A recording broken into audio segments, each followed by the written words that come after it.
Hello, everyone. How we doing?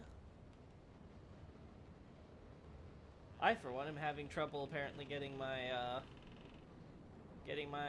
audio to function properly on my end. But it's all worked out now. Gosh, thank God I know this thing doesn't break on its own. Otherwise, I'd be scared I'd be in danger. Now, after last stream, I did a little bit of farming to get a few levels up. A little bit in strength and dexterity, because it made the farm route easier. Otherwise, put it into attunement. Now, Isolith last stream mentioned that I need more vigor. I'm inclined to agree at this point. I just wanted the attunement to, one, get my slots up. Now we can have some rapport. And also in order to make sure that we have enough FP so I can do 4 fireballs instead of 3. Because there are way too many times where I think I got the 4th one only to realize, oh wait, I don't. I'm gonna get hurt for this. Let's see, what's the damage like on this now? Oh, you know, I should probably have my UI for this. Oh. Well, first, wouldn't be a Loki stream if I didn't die from falling at the beginning somehow.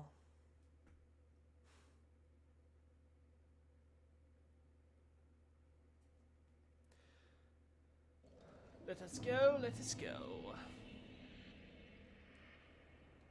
But yeah, now I think I am prepared.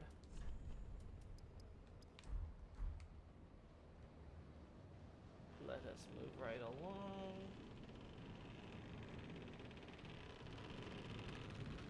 Yeah.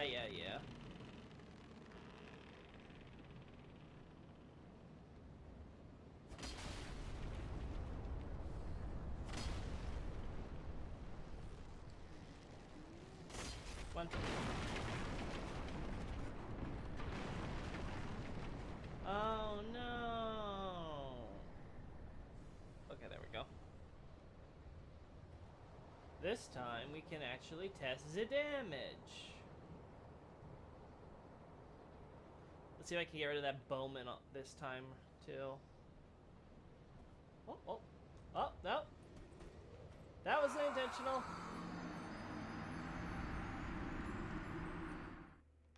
Alright, that isn't even the difficulty of the area. That's just me being a derp.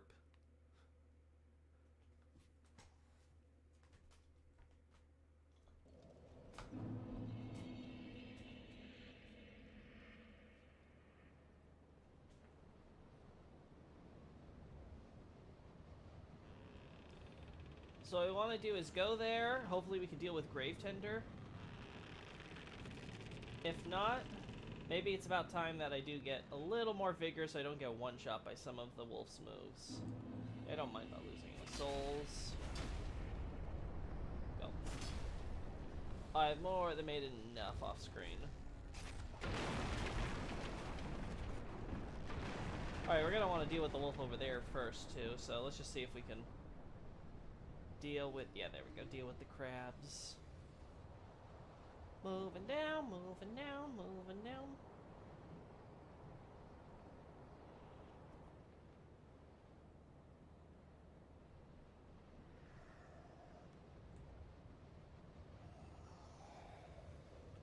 Alright, let's see.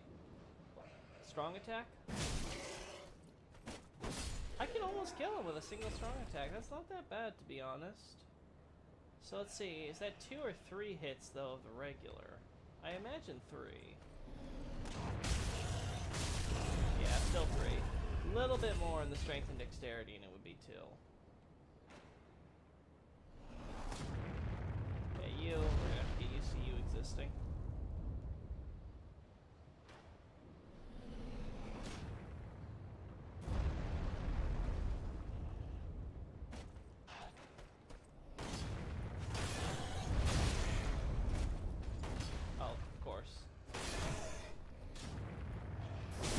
Oh, now you do it. Sure.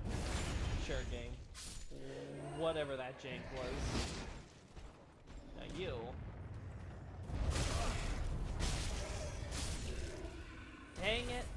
kind of want to do more strength and dexterity again just because of that damage.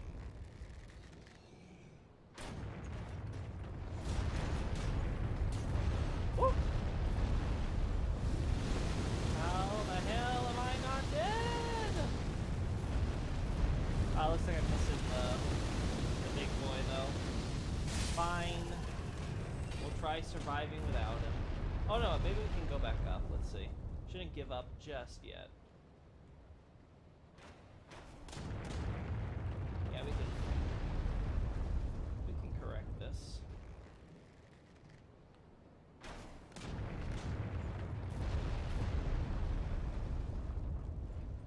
Oh, nope, not if I do stuff like that. We can't.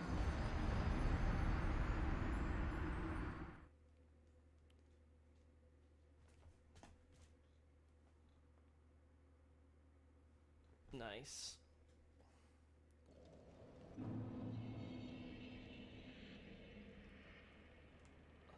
This is a lore through. We need to get to the lore. Rhee! Oh. Yes, Bridge, I know. You're about to collapse on me any moment now. Yada, yada, yada. Speaking of bridges, we didn't talk about this last time, but the idea with the one that we get in Karthus is that, of course, the Sandworm seems to have battled the Karthus warriors right at that spot where it's the chasm, and that battle is what caused the ground to collapse and form the chasm. The Sandworm, of course, stayed down there with the dead demons and all that, and decided to make, hey, that's my new lair. I'm gonna live down here now. Smile. And the Gravekeepers, at least those that were still alive after that little bout, built that shoddy bridge. Now, because it's shoddy, we're able to break it in order to progress. Here, though, it's not as obvious whether the bridge is... Oh, whether it's in that state because it too is just shoddily constructed, or it's just that there is it's been a long time and the cold weather's obviously not doing it any favors.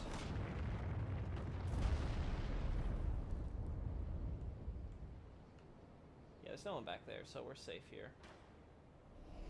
Now properly fall. Okay.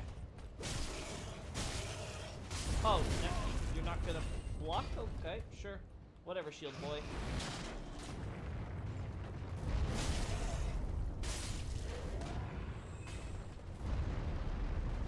Alright, so we want to go up there.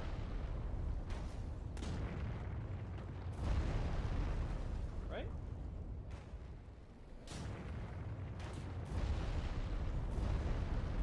Okay, yeah, we want to get on that one, which we get that way, so we get this way.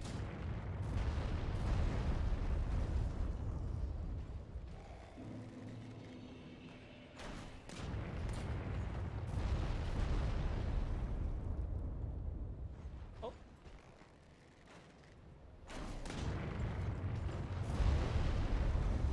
Come on.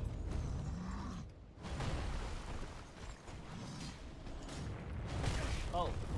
That's, Oh, okay, sure.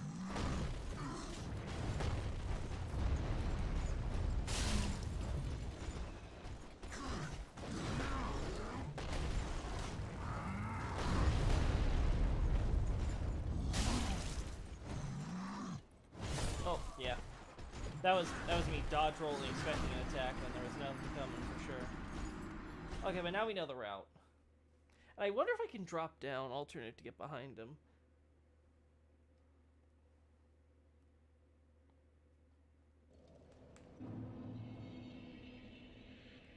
Or maybe I should just skip him. Just say I got all the items or whatever that might be around him. Call it a day.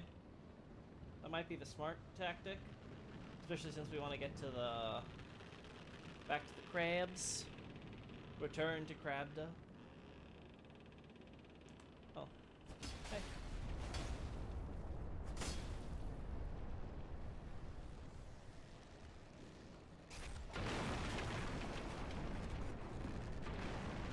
Hey Frida, thanks for letting me break your bridge every now and then, keeping you trapped over here. Yeah, that does sort of beg some lore questions of how the heck do we get down here if the bridge is magically restoring itself with the bonfire, but no harm, no foul. Oh. There we go. Almost 1,000 though. Goodness me, you're almost worth a Pontiff Knight.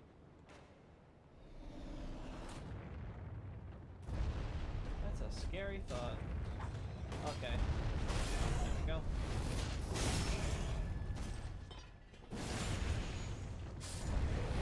Oh, okay.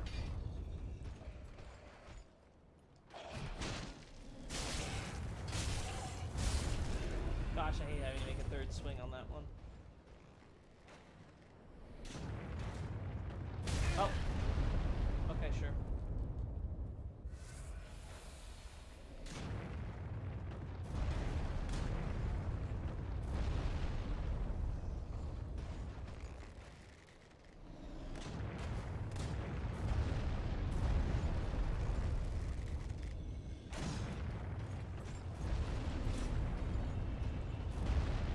Oh, we can range, you know.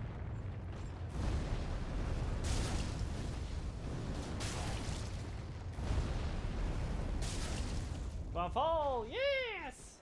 Yeah, the mistake was making him go into melee. Oh. Wait. Oh my god! Why? Ree! Oh, this just brings me all the way back up here.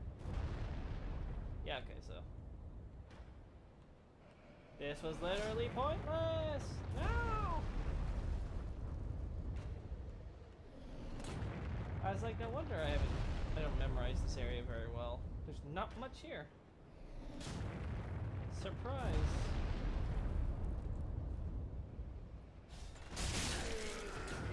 There we go. Thank you.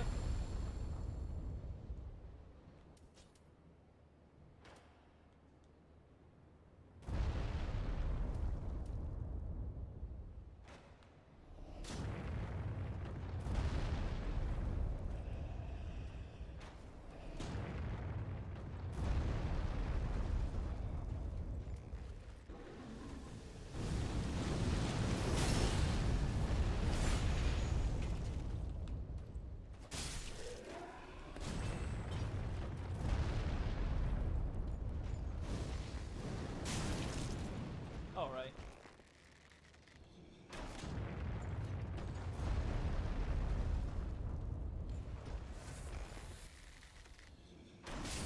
Oh! You have some good angle on that, sir. Okay, we're gonna come down here then. We got what we wanted up top.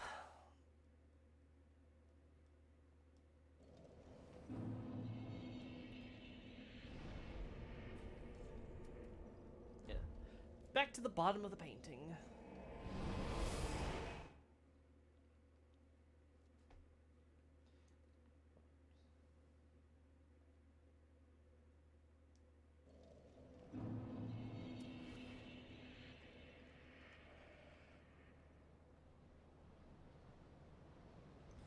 All right. Hey, but oh. Of course my souls are...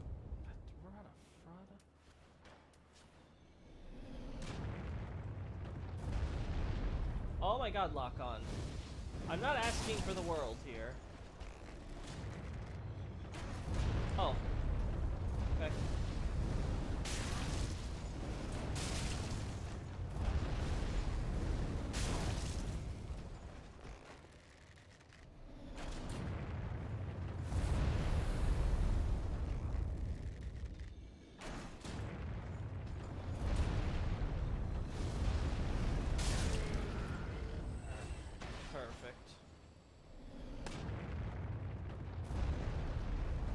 You're gonna be a little obnoxious too, so can we... No, you're way too high up. You are not worth the trouble.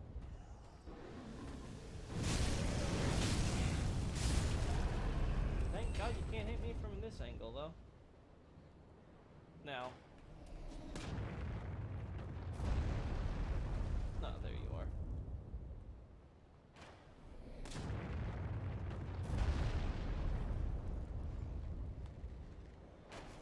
Oh!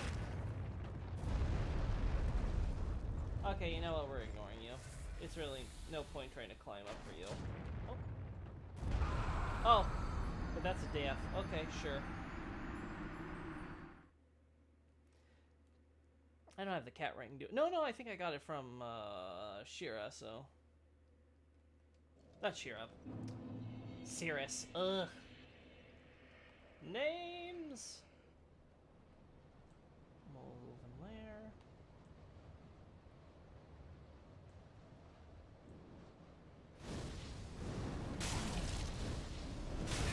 Oh.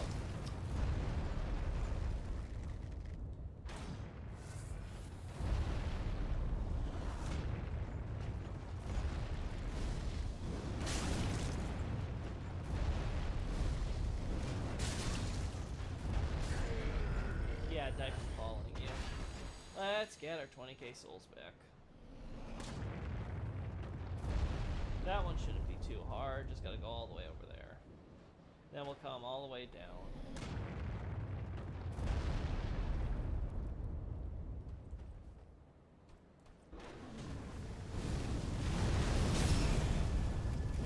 Fall from the dang it.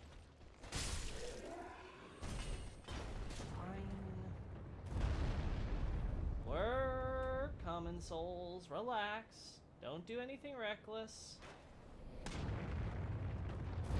I should say the same thing to myself with this jumping.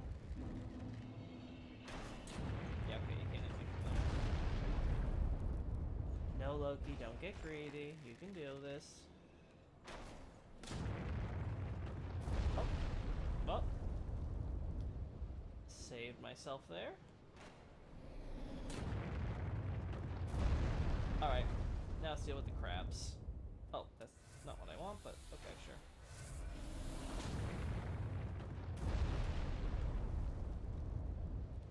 What do I need for an Exos? Okay, 46. We're pretty high up there now. Now, if I remember correctly... Yeah, okay. Alright, where's your buddy? There he is.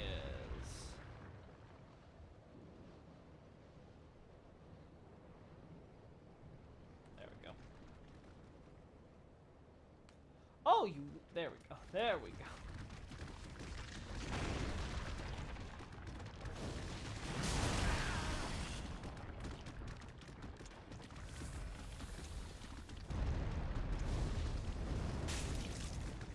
Wait. There we go. I was like, what is this?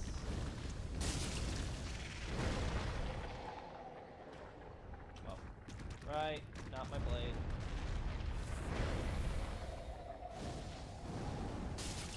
Oh my god, what is with the hitbox? It's literally going through you! Oh.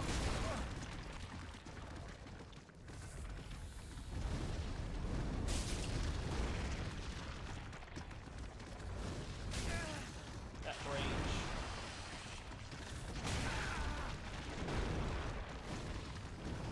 There we go.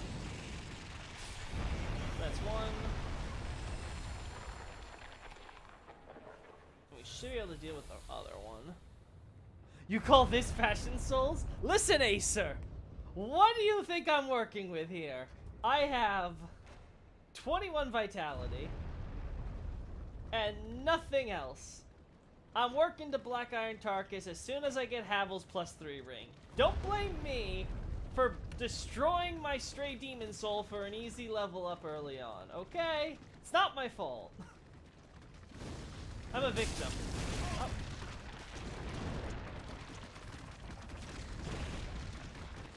Oh.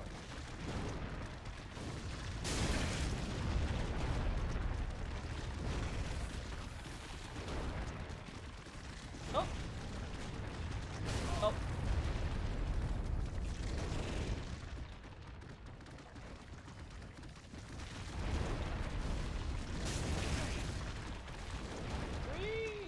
Lots of greed!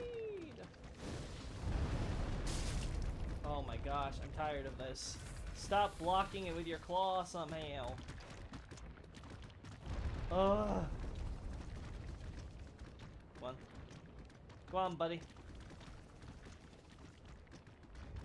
Wait, if you're gonna be like that... Oh wait, I put away my divine blessings, right?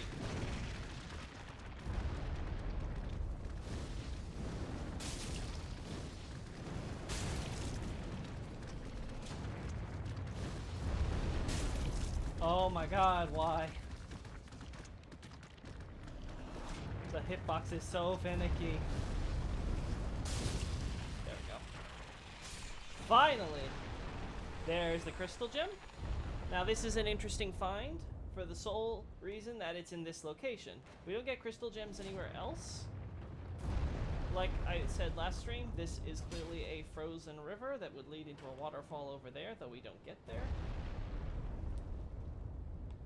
As we can see how it freezes everything, so everything either is ice or is ice covered, like potentially some of these rocks, which are the same as the regular rocks, but just retextured. It's hard to tell what the intention is there. And as we can see, some of it literally is just the rocks being grown over, so I'll leave it to you. Point being, we see lots of ice crystals.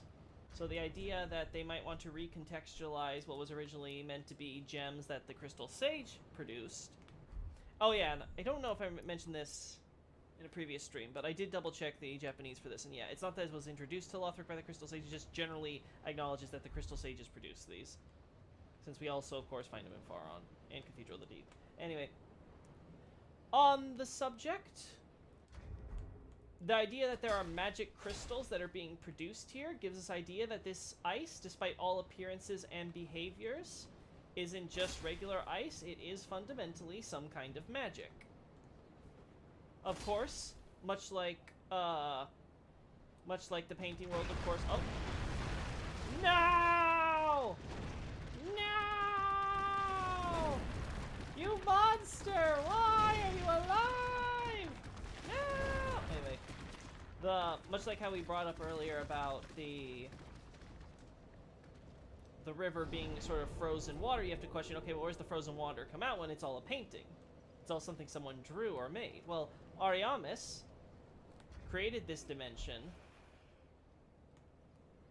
by painting the ice, the temple that was originally featured among the ice and the snow and all that, and basically tried to create that out of whole cloth. Just put it on the canvas and then bring it to life in its own world. This was accomplished through the gods' light magic. As we've talked about in the past, the idea that the light is time, and therefore when the Anor Londo gods use their sunlight abilities or powers derived from it, their holy magic, it is essentially manipulating time, and thereby space, since time and space are inexorably linked. The point being that it's completely feasible for Ariamis to have created a separate dimension using the principles of the sunlight magic. Now, this ties back to what we said earlier with the white trees, white tree women, who seem to be gathering up the power of fire from the earth below their roots and then releasing it through their branches, the excess. They seem to have evolved that way. It might also be the reason for their white color. But the point being is that it's not just that there is heat in the earth beneath all this ice, but that, of course, the world itself, ice included, is in fact derived from fire through sunlight. And thus they can gather up the firepower inherent to this world and make it, and turn into basically like its raw form. This also, of course, is the explanation then to the ice essentially being quote-unquote magic and the ice crystals creating crystal gems when interacting with Titanite. That seems to be the justification. Now, oh my god. Fall. Come on, come down. There we go. Yes, yes, yes, yes, yes. Come on.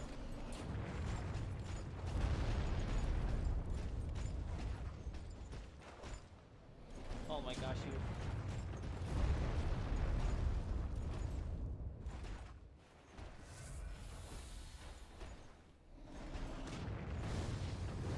Oh my god. Branch, why? I should just climbed up and like plunging attacked him, but I didn't. I wanted to keep the range up. Oh. By being a fruit of the lack of warmth and fire, is cold and snow associated with the dark? Yes, commonly. We see, for example, with the Profaned Flame. The flame, it looks like a flame, but because it originates with the abyss, it is, it doesn't warm the skull that it's vessel to, it is cold. So there is this idea that all things which are the consequences of fire and its disparity, so light, life, warmth, their consequence, dark, cold, death. Those things sort of get associated closely. For example, we see, of course, in Dark Souls 1, how Nito does a little bit of dark magic of a sort with his special darkness which envelops his domain. Clearly, there has to be something involving the dark involved there, whether or not it's proper dark sorcery or what have you, right? So the idea that that Nito is willing to use a bit of it isn't a surprise, because again, death prefers the dark. Death prefers cold over very hot environments. Death prefers lack of light. So all of it is all tied together.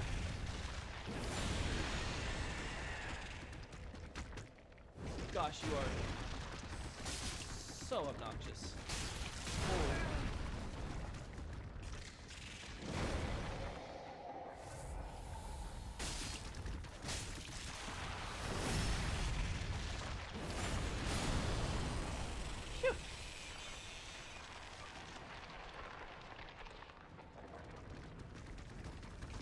Now, of course, this would also imply that Ariamis has a thing where it's essentially creating cold from light, essentially. Which, again, this is a concept which we see expanded upon all across Dark Souls 3. From Rosaria, with her mix of light and dark affinities involved in her abilities. Karthus using, of course, pyromancy and then black pyromancy. It's a bit of thematic. Now, if you see my post on the Eclipse, we talk about how it was all tied together to be a much more central and visible theme in the game. It's a bit more kind of just there in the final product. Obviously, there's still that idea, like the Profaned Flame, of course, the idea of deriving a flame from the abyss. Like, not even like a black flame, but like a true quote-unquote fire. Even while it's fundamentally different from ordinary fire. So again, and of course we'll see this with the angelic faith going forward. Yeah, no. Oh my god, your stamina. Oh.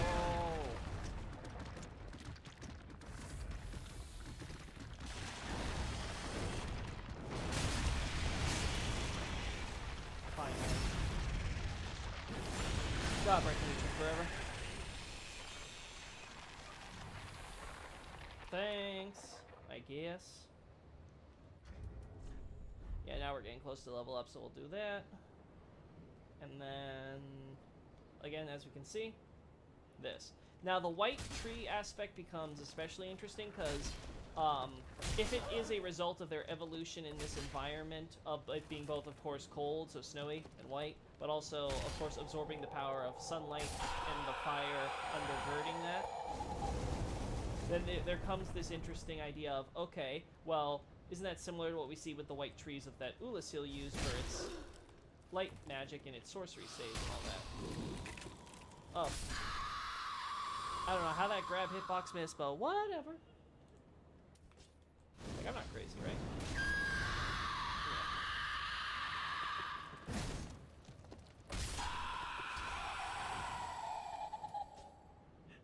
God, these banshees. There's our crying girl. Don't worry, we'll get your child for you.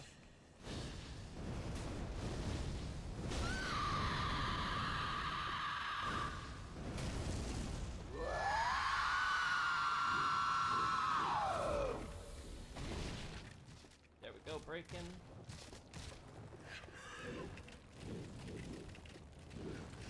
I've also been reliably informed that I'm not crazy. I didn't just miss the ladder up there. You have to kill this girly first. So it looks like she's actually casting... And I think I just heard a sound effect. So yeah, maybe there's some sort of illusion magic being cast here that's related to her crying and all that. Granted, we do find Snap Freeze, of course, here, which makes an entire point of being Celadon's spell that masters the cold to create a cloud of near-freezing mist and all that. So it's possible that cold magic is at work to hide this. Similar to what we see with Priscilla when she uses her invisibility spell through like sort of a cold blizzard blowing by. Gertrude's light magic too, right? Yes, correct. That's what I'm saying when I talk about the angelic faith. We'll see. Yeah, we'll see that too, because her, again, it's light magic, but it's light derived from the dark. That's where the feathers come from, since the dark is heavily associated with spontaneous generation. The only type of ability on the non-consequence side of disparity that we see do this is, of course, really chaos. And obviously, chaos is all about life. So, like, there's a very specific reason there. It's more common. Such spontaneous generation, though, is usually much more common and practically inherent to the dark. Alright, let's see if we can...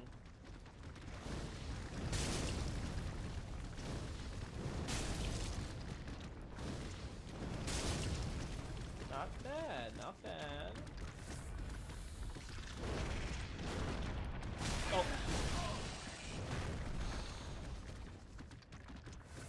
I swear there's an arrow that comes out of nowhere.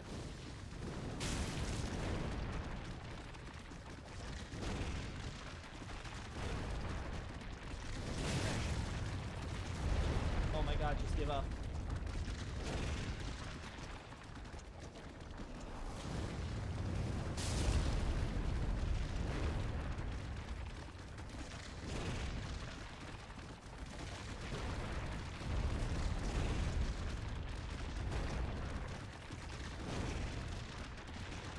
Oh my god, give up.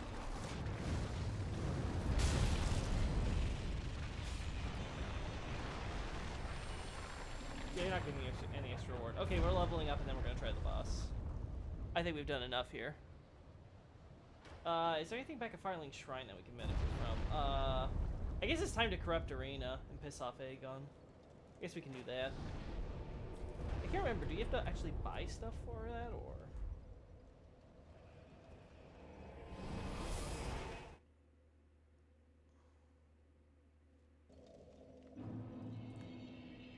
Alright, give me some vigor. Some life power! I need the ability to live! Yeah, okay. Farewell, Ashen One. Yeah. Thanks, waifu. Don't care about you. Actually, I have some ashes, so... Ah? Gracious Yeah. Purchase new items, Millwood... Alright, Wolnir's dead, so we can get his crown. All the lands he conquered and destroyed. Xanthos, Carla. There we go, with Millwood Knights. Again, nothing really to talk about. We'll talk about more about Millwood when we get to Midir.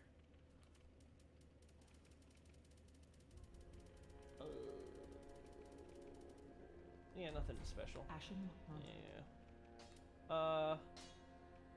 Will 5 be enough for the boss? I don't actually know, because we're gonna do no pyromancy for the enemy portion. It's the wolf I'm worried about. I've got pretty much everything I want from you. Oh, I gotta do this though. Yeah. Yeah, that should help with the damage a little. Yeah, because now... Second? Yeah, 244, okay. Nothing from you. Alright. Irina! However you say your name. It's time. Oh, do you wish to? Yes. Well, first off, what do you got? Okay, now hear me out, girl. I know you're blind and you can't see this, but I think you're gonna like this. Champion of Ash, this divine tome is forbidden. I'm aware. These are dark tales of things that lurk deep within men. These stories would not please you. I know what I want. Of course, if you insist. I will read them for you. Only... oh, they frighten me so. You'll be The fine. little creatures that nibble at me in the darkness. That principle of snow derived from light magic also applies to the old painted world of Ariamis. In fact, it's exactly what I'm saying. It applies to the painting world of Ariamis. Ariandel is restored using blood, so there's a little slightly different stuff going there. But we have to keep in mind, it's restored. It's not a new painting entirely. It's just basically renamed because Ariandel is the restorer and has basically done a lot to, I guess you could say, mend the painting, sort of preserve. Again, we talked about earlier with Ludleth, the idea that when you are... this idea of when you're trying to reconnect something, there's this implication that it's to, you know, tie it down, to preserve, essentially keep it where it is and thereby preserve it. So much like how linking the fire acts as a way to sort of tie the world and therefore sort of preserve the world as it is now, we're seeing something similar happening with Ariandel, where the painting naturally rots, its paints start fading away and things like that. And again, these paints are made fundamentally using the light magic, right? This is the idea of the fire coming from the painting as it's supposed to rot and burn. Is that, okay, that eventually fire is digging into whatever material the paints are made of. And when it runs out of that, it's just going to burn up the painted world itself eventually, because that's all that's left. Similar to what we're seeing with the first flame, it's burning through the whole universe, and we're seeing all these bad consequences because it's running out of stuff to burn, so it's just burning it down to the core. It's now all becoming ash, or returning to primordial rock, or turning into trees in the case of humanity and all that stuff, because it's been waiting forever, and all that. So there's the same idea being mirrored in the painted world, with Ariandel trying to preserve the painting beyond its expiration date is causing similar long-term consequences because the fire wants to keep burning, and they keep on trying to squelch it by giving it, again, essentially Ariandel's blood to keep it preoccupied. But eventually that blood too rots and everything like that. And that's what we're seeing with the rot in the painting. As we said earlier, we get associated with it a poison gem, which again tells us how it's becoming this hazardous element. And then, of course, the Blessed Gem, because, again, it's associated with the Holy Father. Let's see what else you can... Oh, what's this? Champion of Ash, this divine tome is forbidden. Listen, I got it for, These are like, dark 50 tales souls. of things that lurk deep within men. Yes. Of course, only the Yeah, little yes. Good. You know, in my home of courage, I would Yeah. Oh, terrible. Yeah, well, I've already given you a bunch of Braille, so don't worry. Moving along. Oh. Just wasn't Anything else that we can do here? Nope. be careful. Oh, yeah. Okay. Let us attempt the boss.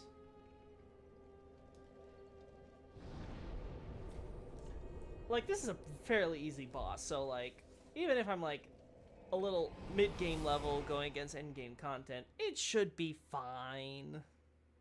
Can't be that hard. I hope.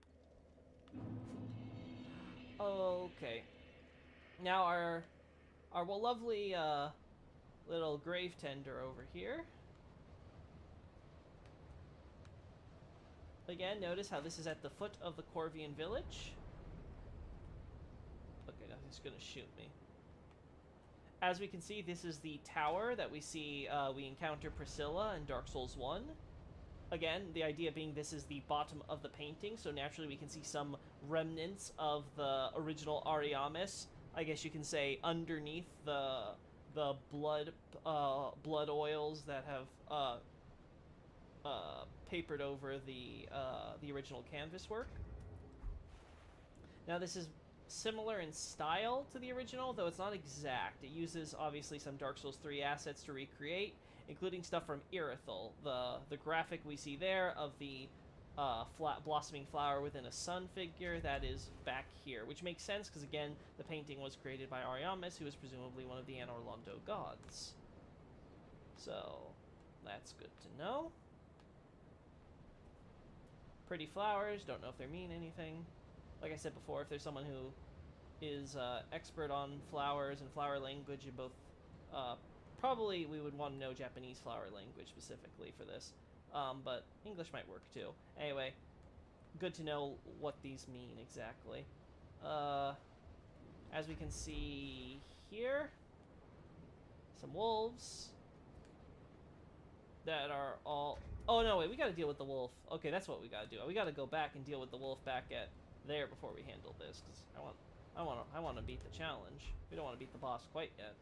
But as we can see here, there is a generic grave with a, it's the same model as the Lothric greatswords used in Lothric, which I think are slightly different from the actual Lothric swords you can actually acquire and see used by the knights themselves. But again, you know, alpha, you know, developments, leftover assets, blah, blah, blah. Anyway, point is, it seems to give us the idea that it's pretty nondescript.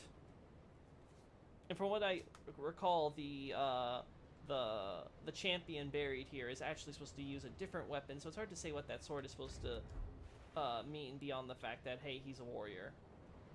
Like, did he have a second sword just in case, or... yeah, we can see the gravetender boy resting right there. Okay, let's go back. Thank God I have lots of these.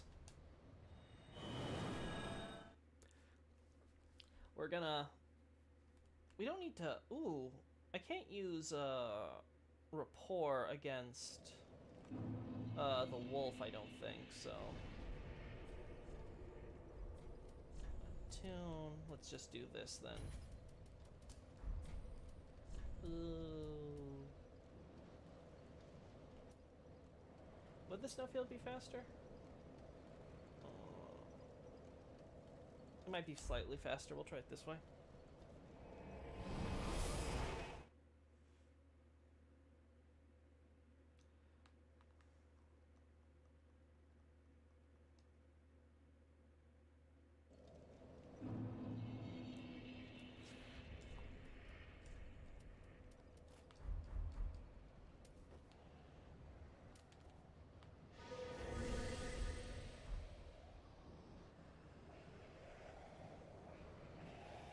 Pardon me, boys.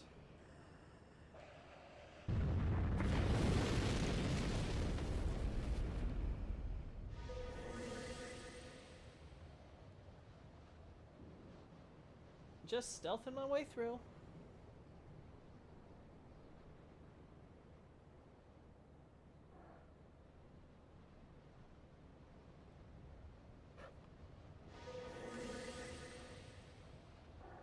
You saw nothing, doggo. I forgot I don't have the ring to extend the length of this spell, so... Yeah, but let's keep things on. We'll get rid of the stealth when we get closer. What to replace it with, though?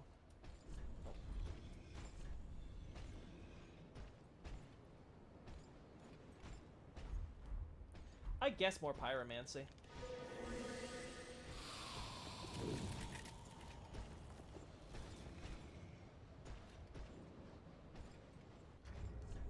Yeah, let's replace it with more pyromancy. So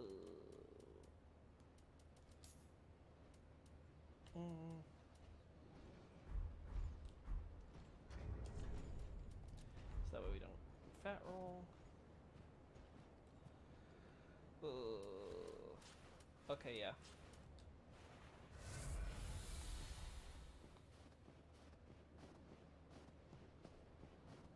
There we go.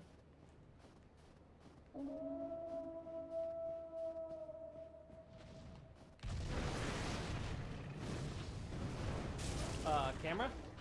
Camera, please. I need you to work on this ledge then, please.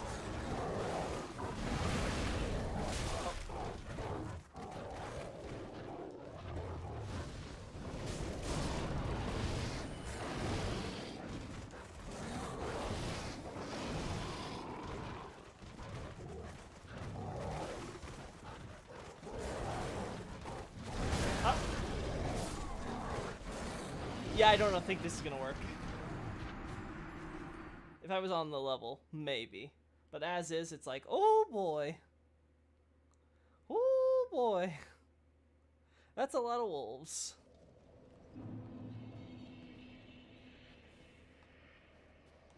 Yeah, let's turn back. Maybe a different spell besides stealth to save us the... Attune...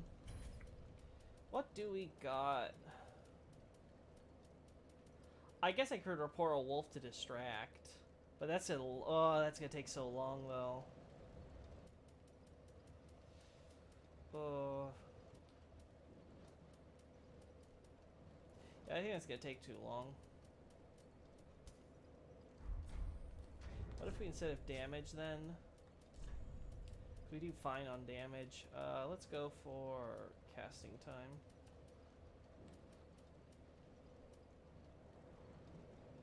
No, because I think my dex is already hitting the upper limits there for Sage's Ring to get effects, so... enemies aren't gonna last long enough for that to work. Well, whatever. We'll see. How much... What's the difference?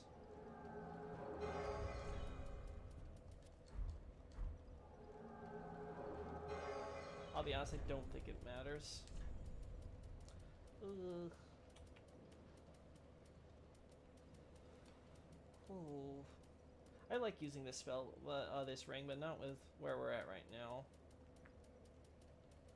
Yeah, I guess damage is the best thing we can go for. No, we don't need more HP with that. Cure. Boosts, greatly boosts. Boost miracles. Jordans. Far on range.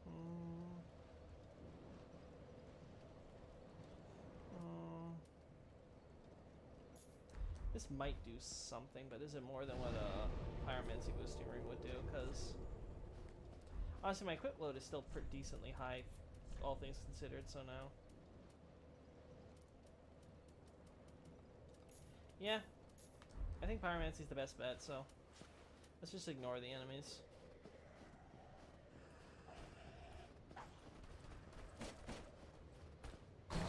Sorry, friends.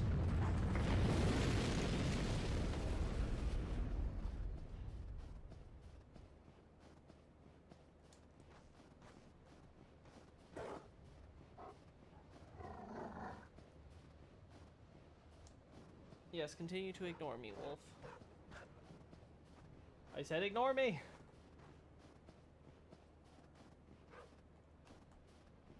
Yeah, give up. Give up, I said! Free!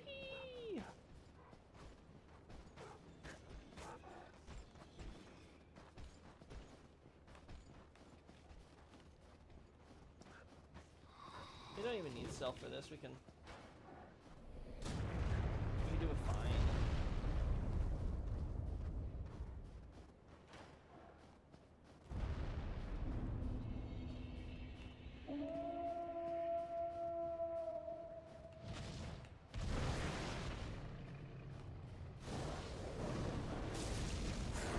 Oh, okay.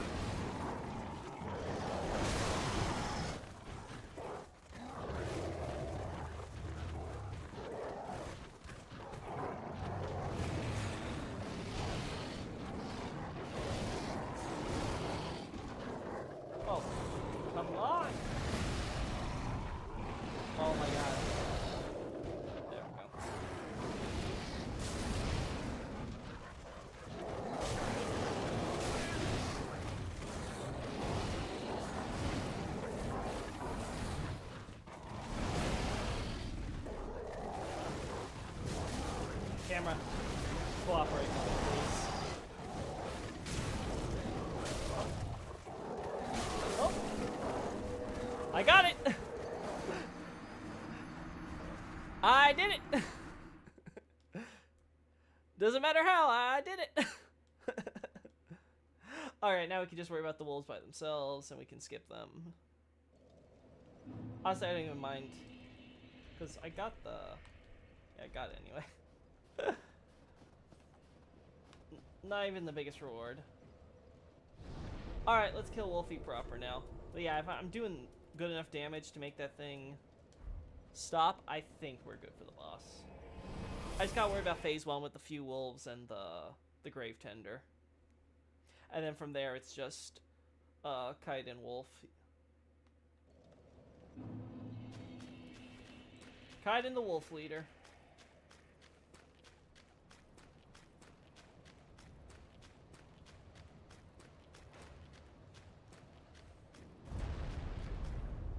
Now, a huge question that's worth pointing out is with this gravetender, is it's curious that the burial happened here in what remains of the old painting with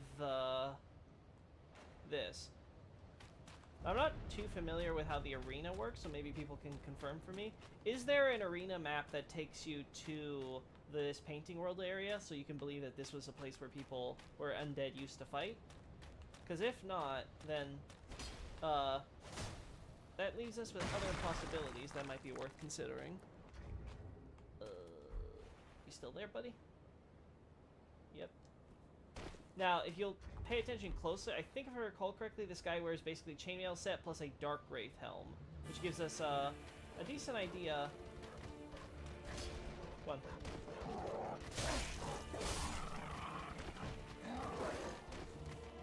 Oh. There's 3 of you.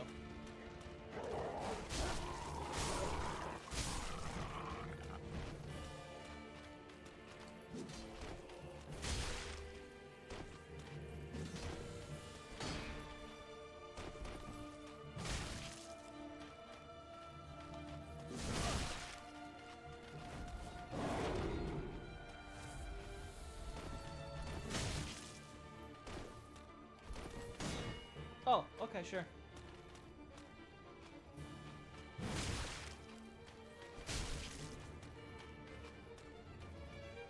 Oh, you're summoning Wolfie, okay.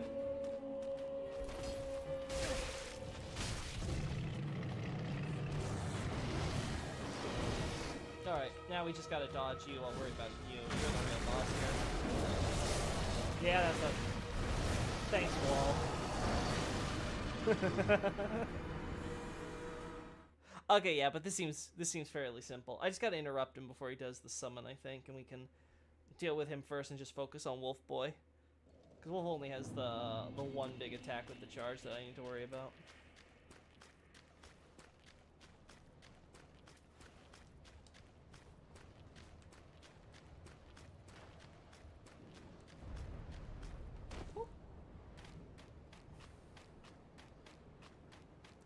Alright, little wolves. I'm here. Come on. Oh my god. Lock on. Like, stop having an aneurysm. Oh.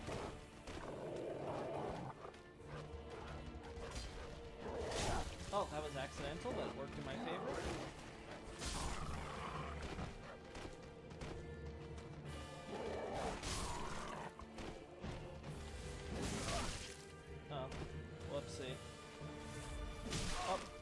How am I letting myself get hurt by this guy?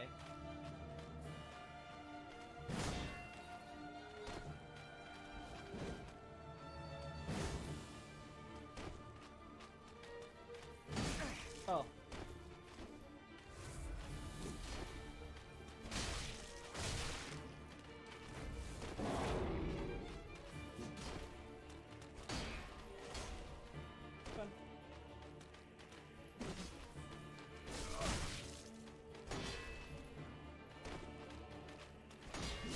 Oh.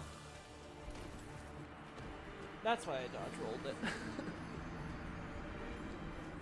Alright, that was embarrassing. Lost to actual gravetender.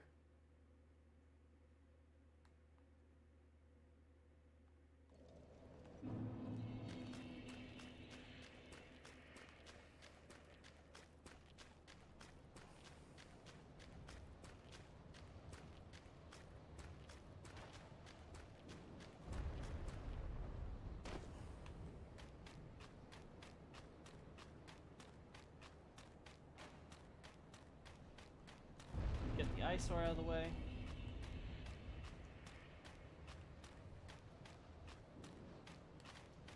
Alright, come on. Oh my god, I hate this lock-on. Oh, I hate this lock-on. Just... Alright.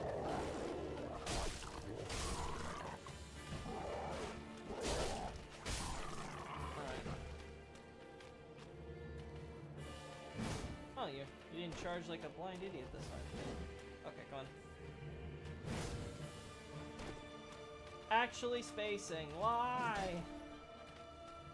There we go. Oh. Okay, yeah, we're not gonna do that then. I'm not risking that.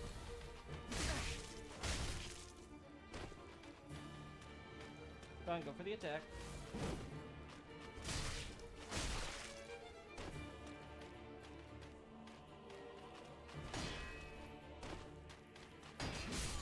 Ah! Yeah, I just got dodge roll. Just because he's a dumb boss doesn't mean I should be dumb myself.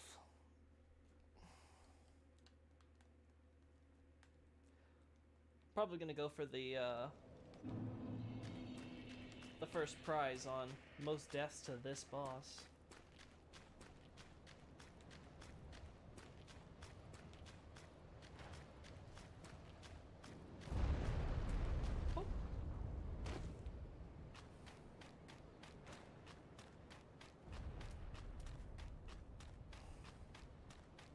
Actually, yeah, everything's in the... Everything's set.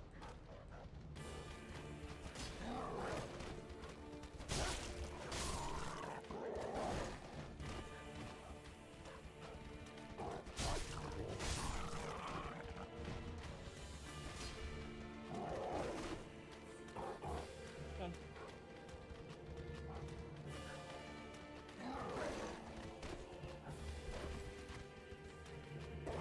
Come on, Wolfie. There you go, you're faster. Good boy.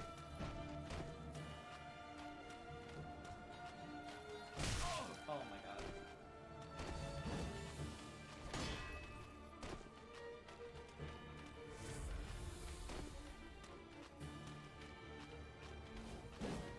Oh, I should...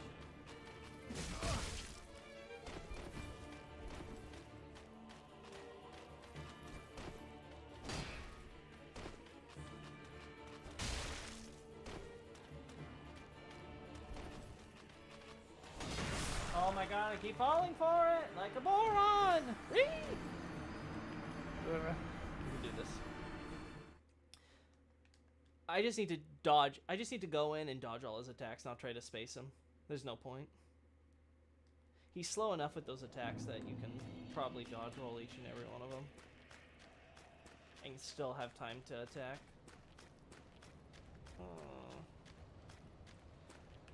Or maybe just go for the backstab. That honestly might be better.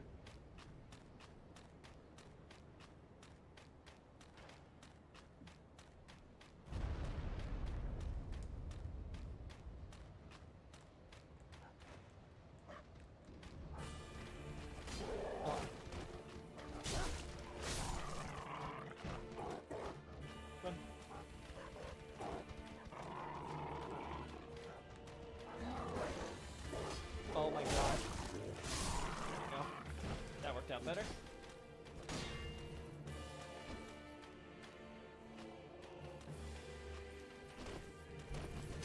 Oh, okay. Thanks, lock on.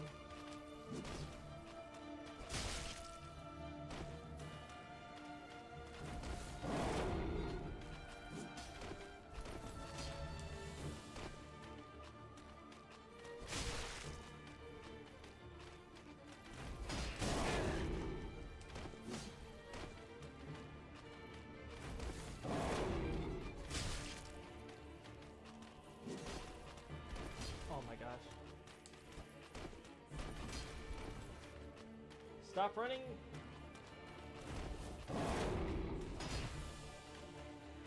Go.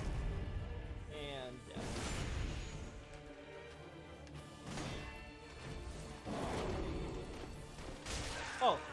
So his lock-on's working at least. Oh. Oh, no! Why did you do that? I didn't click it twice! Controller, re! Ah. There we go. Alright, he's gonna try to do the summoning at this point, so we want to distract. Oh no, he doesn't have to even signal. Wolfie just knows. Alright.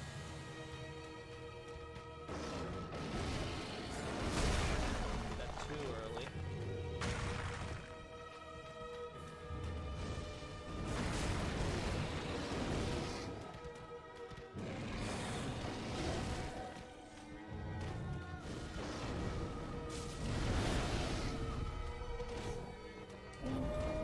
Oh no. That was what I was afraid of.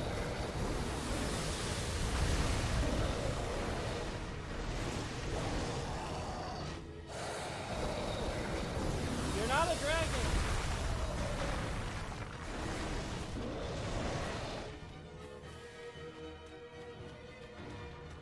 Oh.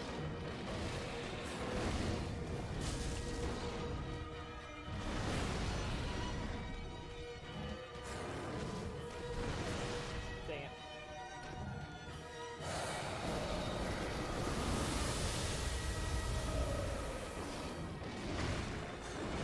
There we go.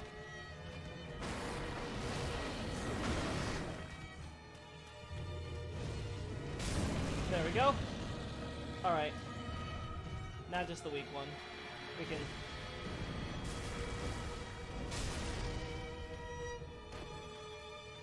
I got more than enough Estus for this. Sorry, Dark Wraith Slayer.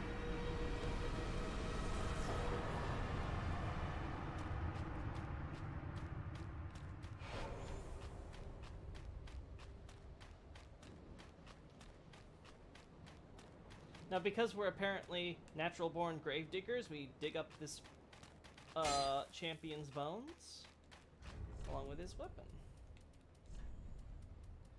As you can see, I stored a lot so we can make it easier to find new stuff. Yeah, so the undead, yeah, for the arena.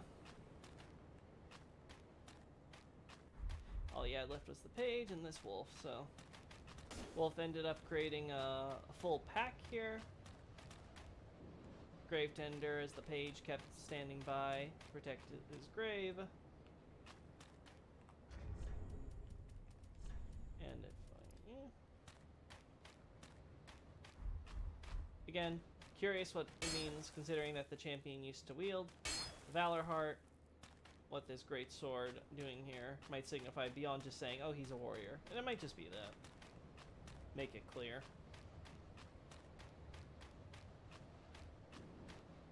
What do we have any other, no, we don't have any other souls to get rid of, so let's light the bonfire here.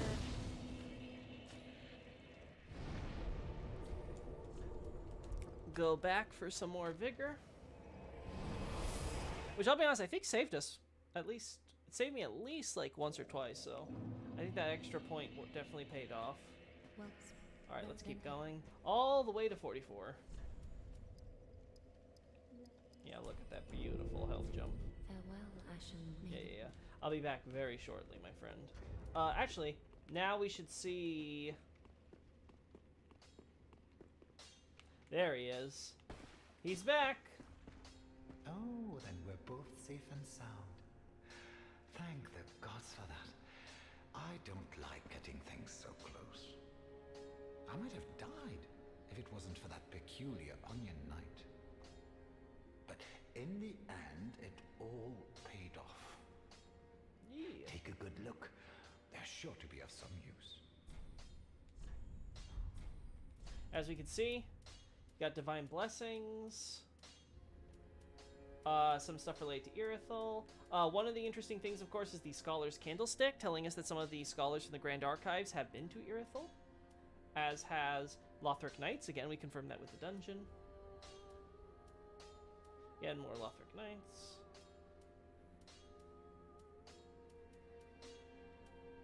Lothric Knights. Priest... No, that was for Undead Settlements. That was already there, yeah. Lothric Knights, again. All of it basically confirming that Lothric and Irithyll have very good relations, enough that Salavon trusts Osteros' men to be able to go through the dungeon with all of his specimens that he wouldn't want the wider world to know about and not care. Obviously some Dark Moon stuff. Because Gwendolyn. Lightning bolts again, because giant blacksmith. Yeah, okay. You can keep the ring as... Yeah. He's unhappy. Goodbye. Yeah, so Greyrat would have died and been his corpse found dead with the sewer centipedes, presumably while he was making his escape. So that would not have worked out well for him. If not for either Siegward or in this case Patches coming in to save him, because Patches makes good on his debts. Oh, hello again. Can't resist. Yeah. Now we can purchase these.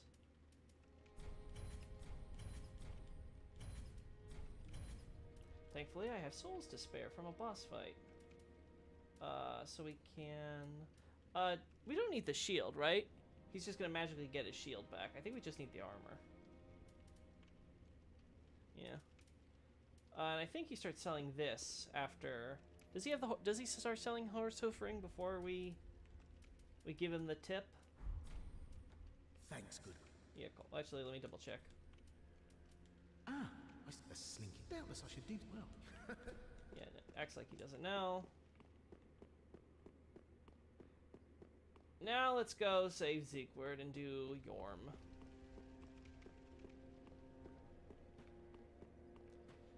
Actually, on that note, I've also received recommendation to try Twin Blades.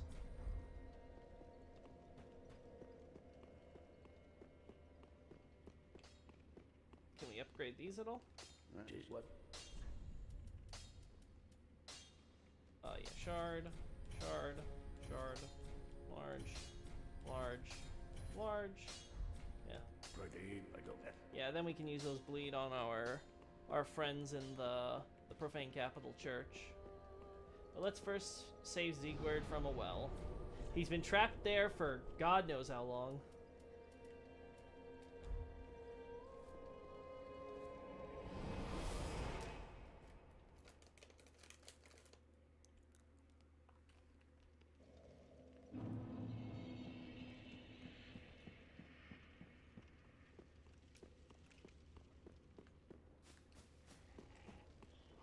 Yeah, we know.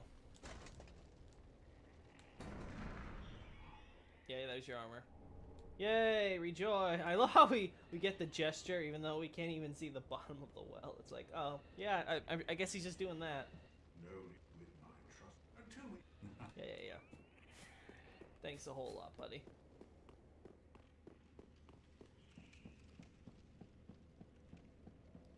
Let's now go to Irith.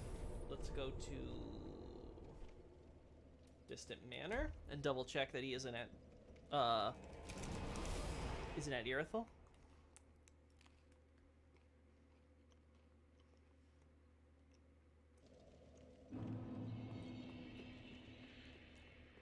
Because we're gonna let Siegward do the fighting. I have zero interest in getting two of Storm Rulers.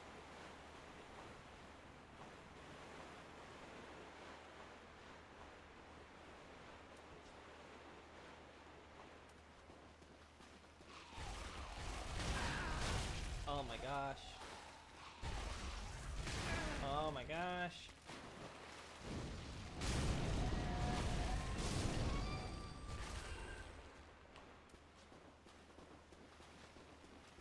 Shrieking Banshees, all of you. Look!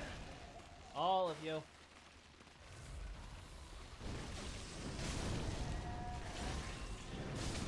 As we can see, the poisonous material they belch up after feeding off of it in here to keep areas clean. Well, I guess they're natural bottom feeders, so There's our buddy old pal.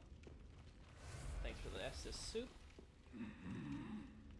Yeah, we get it. Wake up, sleepyhead.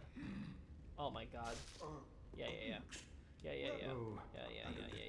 gotta admit force, thank you. I mean, Yeah. Siegbrow. Yeah, good on you. Yeah. Yay! having someone and even but home of you. That reminds me. Yeah, so he's here looking for Yhorm. He's like, oh, Profaned Capital? I hear apparently it came all the way to somewhere under your Ithil dungeon. Better find it.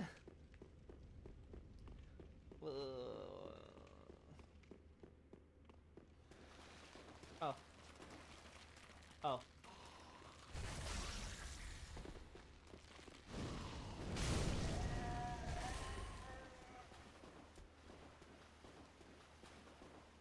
Let's get that second Lord of Cinder.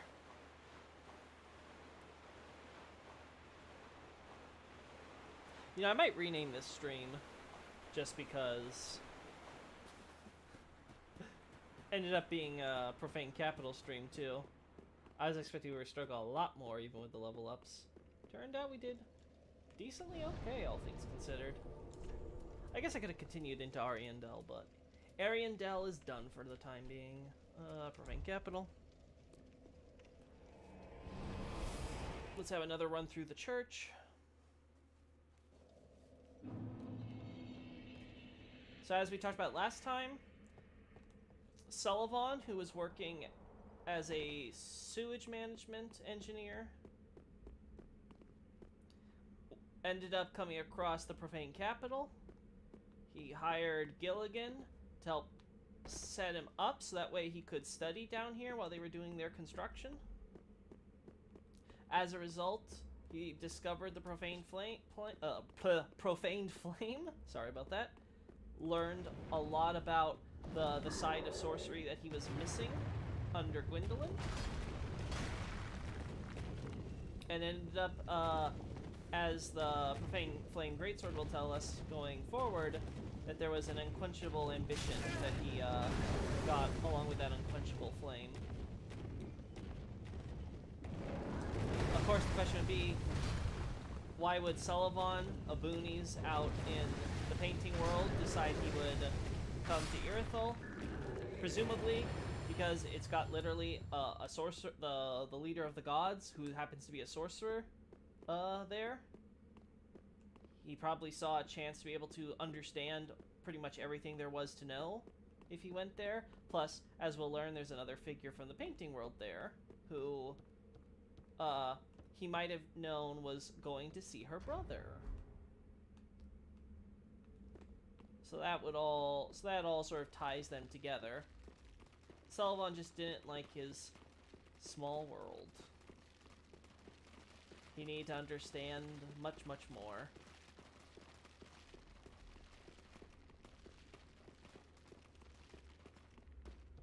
And hey, he went places. Do we want to use... No. Actually curious how much pyromancy does this time. Oh. Also, I figured out what my friend's name is here. Our court sorcerer friend up there's name is Eamon or Eamon. Knew it started with an E. Alright, before we go to... Yeah, actually, we'll deal with Eamon now.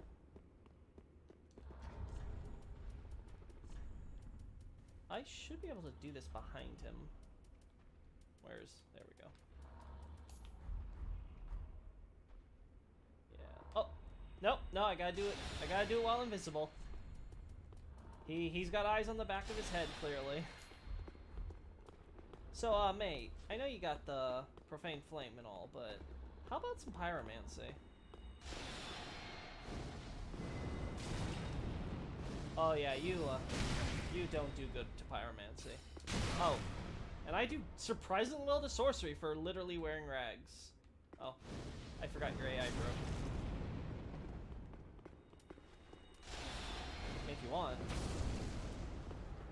Bye, Eamon. We'll talk about your story more later, but for now, we got the scroll that our friend Orbeck wants so badly. Now let's see how this does. Honestly, it's not that bad. It's just gonna take a while. Yeah, I don't want to be here for eternity, so.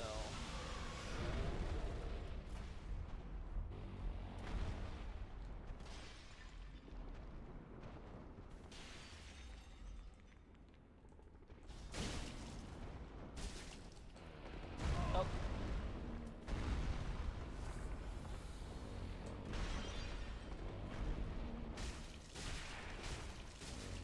No.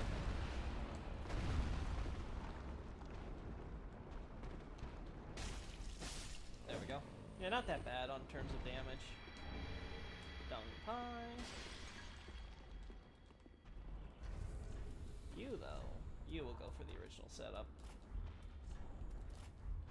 Honestly, I don't think I have to worry about pyromancy for you, though.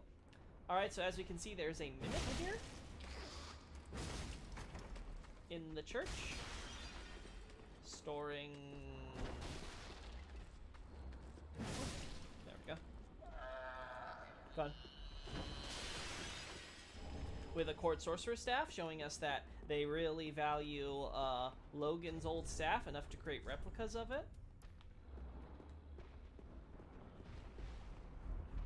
Again, all of it because they were crazy about Logan. We also find, of course, Wrath of the Gods up here, telling us that much like this guy was a court sorcerer, that guy was probably a court sorcerer, and there is this idea that they did have some worship of the gods and were aware of miracles, but they clearly abandoned them mostly for sorcery after finding Logan's stuff.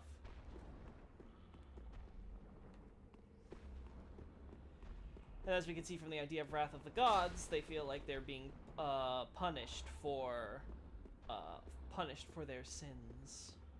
Now, I've mentioned before that the idea that these women that became these monstrosities of sin became so grotesque because they were women of a certain court sorcerer. They were family of a certain court sorcerer. Given that Eamon is the only named court sorcerer that we actually encounter alive, or actually I think he's the only one alive, period, and he's only named in guides or anything, I think we can safely say that he is the court sorcerer. Similar to Isabella, how she's mentioned as the Mad Woman, but she's only ever named in the guides, which makes you wonder why they would bother giving him a name if they wouldn't include it in the game itself. But c'est la vie.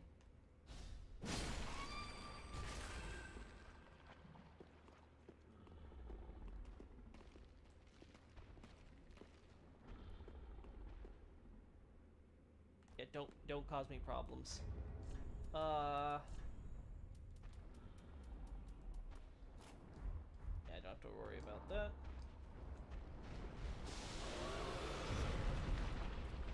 Let me in.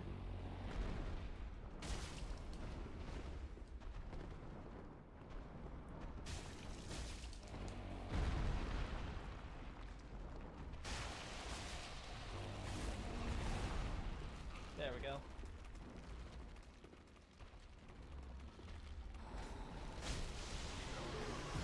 Eat that! Why do you want me?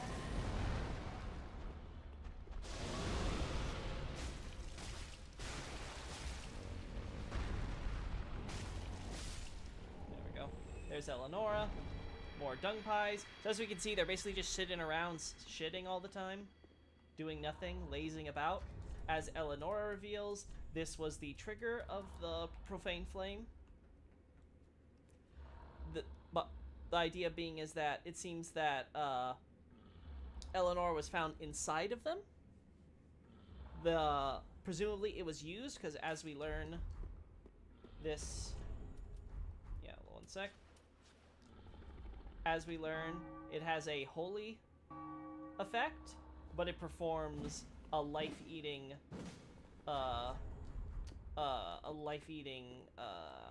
power instead of what you would presume would be holiness, right? So, taking that into consideration, it seems like they tried using Eleonora to strike these women, in their Dark Souls, because I think these enemies are considered abyssal.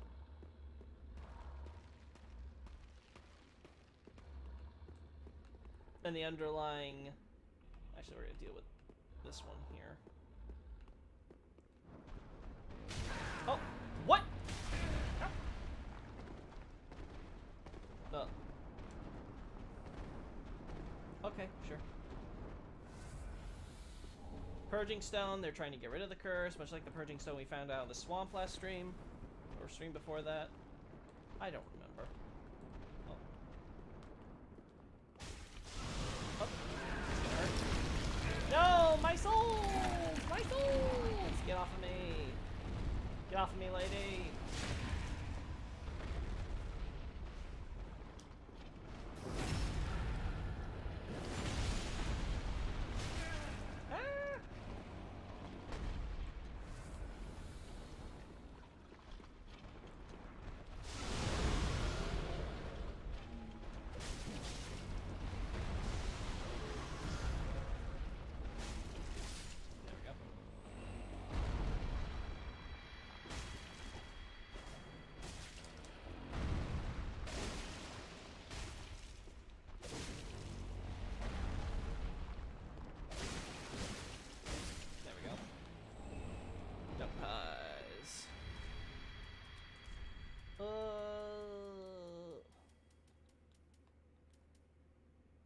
Yeah, there's a sword. I'm like, how do I not recognize it?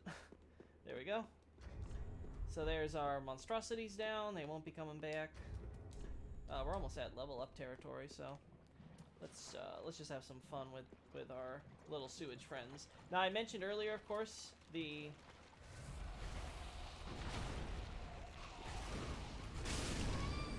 I made a point before about how the area where we saw a bunch of sewage being dumped is right next door to here in the Profaned Capital. This seems to be the justification for all the nasty swamp here, in that all the sewage that was being dumped over there was also being dumped here.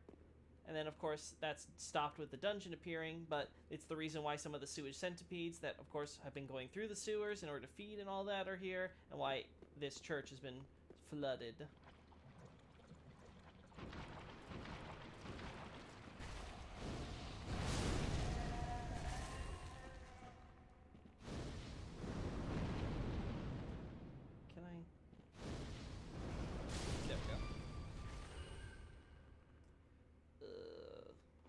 I don't think we have to worry about the other ones either.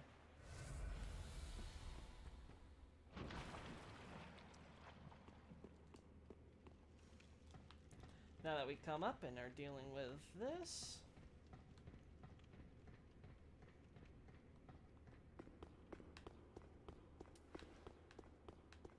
moving in, and now we shall continue back to where we left off. Thank you.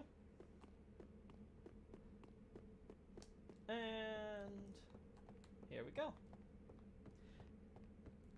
Now, from the Profaned Capital is one of the most context-heavy areas. I understand how confusing it must be for some people. It was like that for me for quite a while too. Unfortunately, a lot of its environmental storytelling while there and telling an intriguing story requires you to have a lot of knowledge of Dark Souls 2, and to have also picked up on Karthus, which, considering how forgettable Karthus is for many people, again, not surprised. Not a lot of traction in people's brain, in both communities, honestly. Japanese communities also struggled a lot with Profaned Capital. As we can see here, we're going to, like, the palace area over there. There's this clear idea of these philosopher figures representing the sorcerers trying to get power from the sky, greedy gutses that they are. The main staircase around, obviously, we had to use Gilligan's ladders to get over. We can see the women here, who are like the jailers, but aren't, casting a type of fire magic. So we go down here. We don't want to deal with Gargoyle Friend. Ow. Now they're gonna stop this and come this way. Good on them. I don't care. Let's just focus on this. Again, see all these stagnation plants here, giving us an idea that lots of death happened in this place. Rusted coins to again remind us of the angel imagery, which we also see present in the gargoyles. Now, fun fact, these gargoyles were originally purely for Lothric, hence why we find them there initially. Whoop. But they got moved here and shuffled around, forcing us to recontextualize all their appearances in Lothric. Unsurprisingly, these women are not that bothered by flame.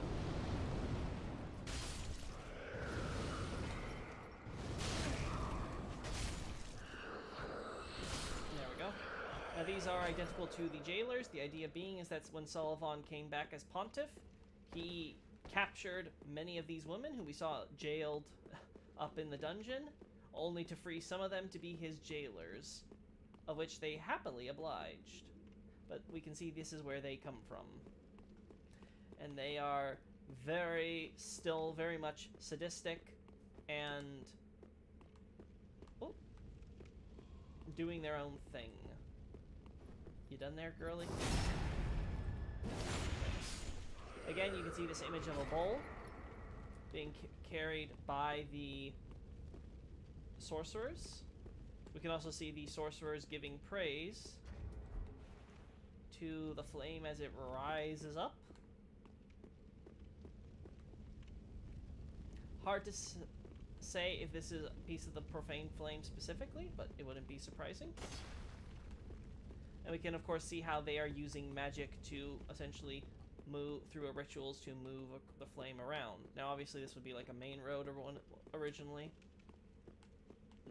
No more. It's collapsed after a certain point. Much like probably many of these towers, which aren't being barely supported by some rock face down there.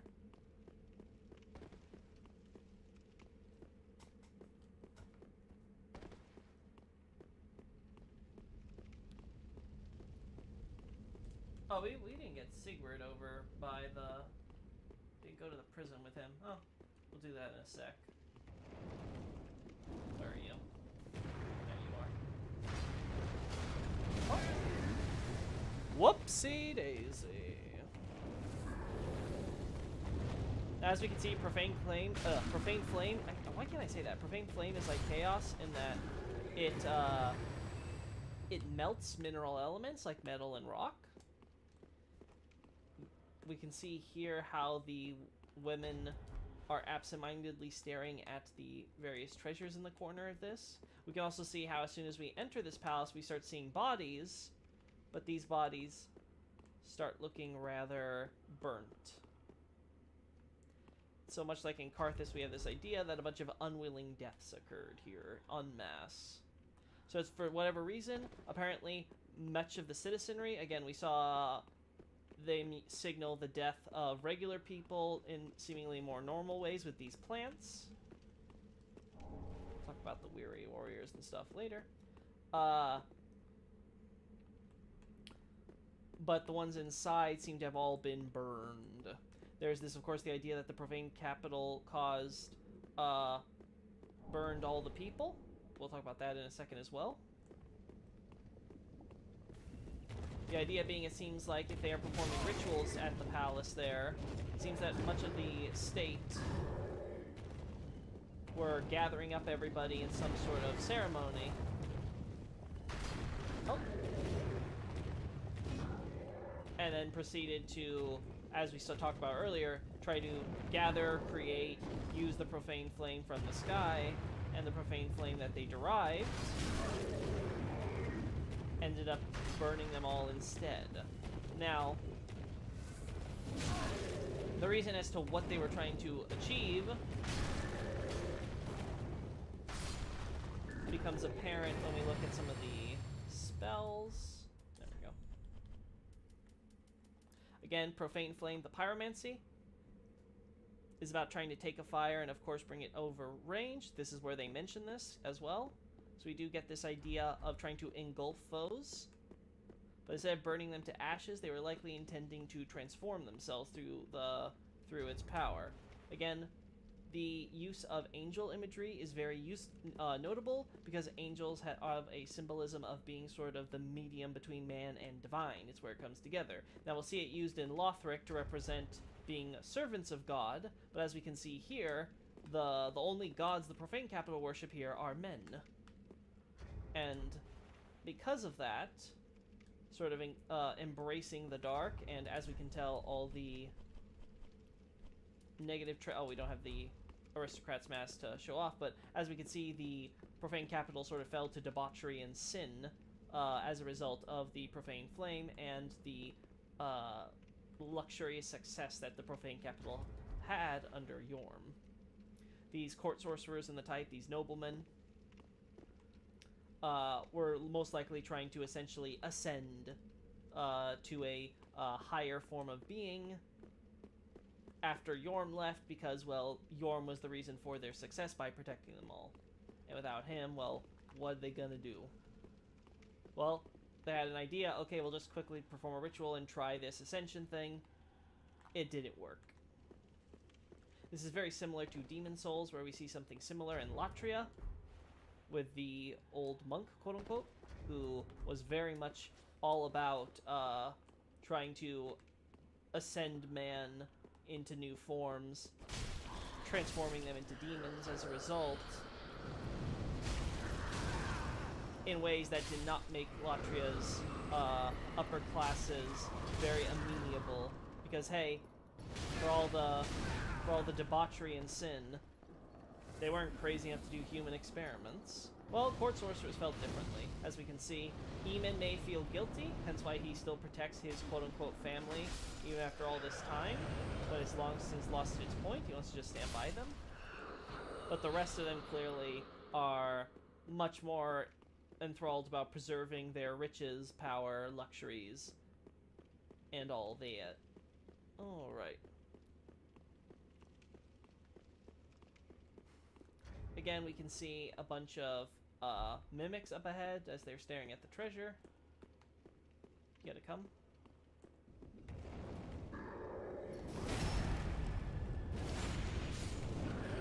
I was hoping to do that without you noticing.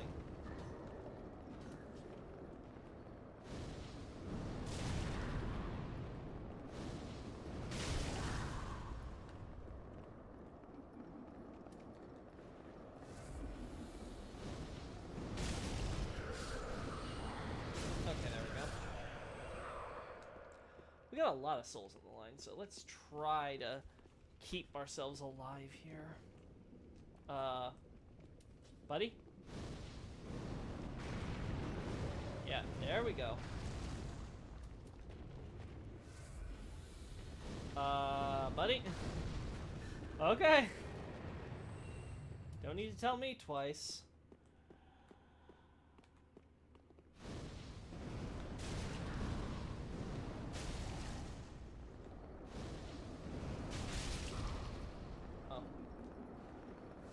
Stab me.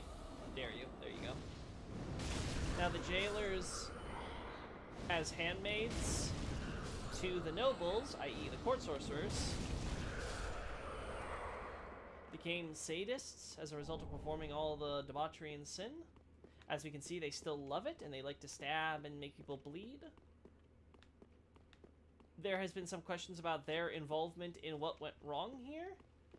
I've heard some people think, posit that, oh, maybe the maidens just went crazy, and that's why the ritual failed and all that.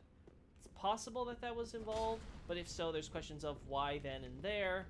Why was ever, again, still has to play into what were they trying to do.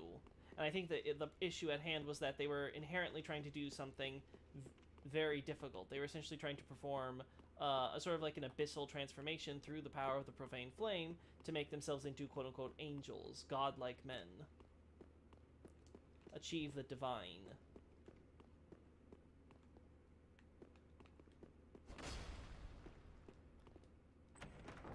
Yeah, so this one's normal.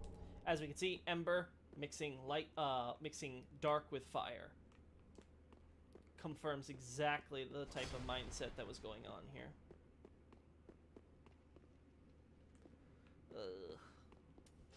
I think I might be able to do this.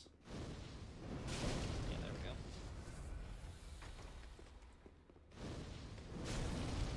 I can't believe that missed me. That should have hit, but it didn't. There we go. Rusted gold coins, again, shows their greed. And we'll see the same thing here.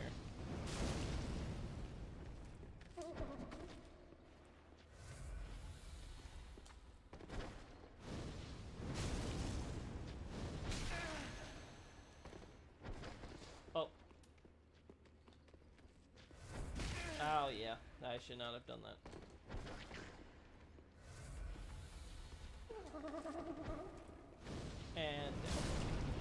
And this will have the Great Shield of Glory. Perfect. Alright, now we can talk about this. So, two things to note about the geography of the Profaned Capital. We have acquired Eastern Arrows. There we go. Oni Slayer Great Arrows. Now, of course, besides the fact they confirm that there is another species of giant out there with horns in the Far East, we also get stuff about crows and stuff. This is basically this is a reference to an idiom, the idea that a crow will fly straight back and forth between 2 points without any deviation. This sort of legendary saying sort of gets manifest in Dark Souls 1. Ironically, with the giant crow, of course, takes us straight from one place to another, between 2 points from the Asylum and Firelink Shrine and back. So that seems to be a cheeky callback there. But otherwise, there's this idea, of course, that the arrows will fly. The old crow, again, aged crow, grows bigger, much like the one we see in Dark Souls 1. The idea that these giant crow feathers will, in fact, fly straight to with the force needed in order to pierce these giants with sufficient damage. Now, of course, Yhorm is a giant man, though I make a case in my Profaned Capital post that he is not a species of giant. We can't seem to nail him down to any particular one. It seems that he is just a man who happens to be giant, hence why it is so notable. The point being, though, of course, is that the Profaned Capital is close enough to the east to acquire these arrows. And we'll see, of course, more eastern stuff to be associated with them. But, of course, the idea is, okay, so they are close enough to the east to gather. But, you know, that's not too unusual. We see at least some eastern stuff makes its way all the way here further west, so what's the importance there? Well, there's the Great Shield of Glory, which, there we go, of course, is a reference to Dark Souls 2. Goes all the way back there. They even mention it back in the Celebration of Ancient Glory, the idea that one of Vendrick's knights who had gone off to fight the giants, he commissioned a special shield just to recommend it. Before he could even get the shield, though, the knight ended up dying. So, the point being from all this is that it makes a point of how the glory of the Profaned Capital, as it's reminding us here, ended up leading to it getting incredibly lazy. So there's this idea, of course, it's close enough now to Drang Lake to be getting such special items from there. It's close enough to the east to be getting such special items from there. So the idea is that, okay, the Profaned Capital is located somewhere east of Drang Lake and west of the east, it would seem, because those are the two places that seem to have the most influence here. Again, it would also make sense because, again, gold coins of the Angel, which we said were Drang Lake currency originally, so it makes sense that they would get some of those coins and start reprinting them and all that stuff with that design. And of course, we can see some things like the priest's headwear and stuff reminds us a lot of Drang Lake priest clothes and all that jazz. Now, the reason why I'm trying to highlight all this about the connections is because recall that Karthus, as we established, was likely the kingdom, a replacement for the kingdom of Jugo. Now, Jugo was located in the desert to the east of Drang Lake as well, meaning it would also, of course, be west of the Far East, with its not Japan. With all that in mind, we get this idea of Yhorm as being the descendant of a conqueror. Most likely, then, this would be that he is the son of Wolnir, who, again, we can date Profaned Capital to about 100 or so years ago, give or take, because of Yhorm and several other factors that we see here. Of course, Eamon is still alive after... I don't think he even used Estus or anything, so yeah, he seems to just be a normal old man, so again, we can't be... Profaned Capital and everything that's happened here can't be older than our boy there. So we're talking like a few, like 50 or so decades or more with everything going on here.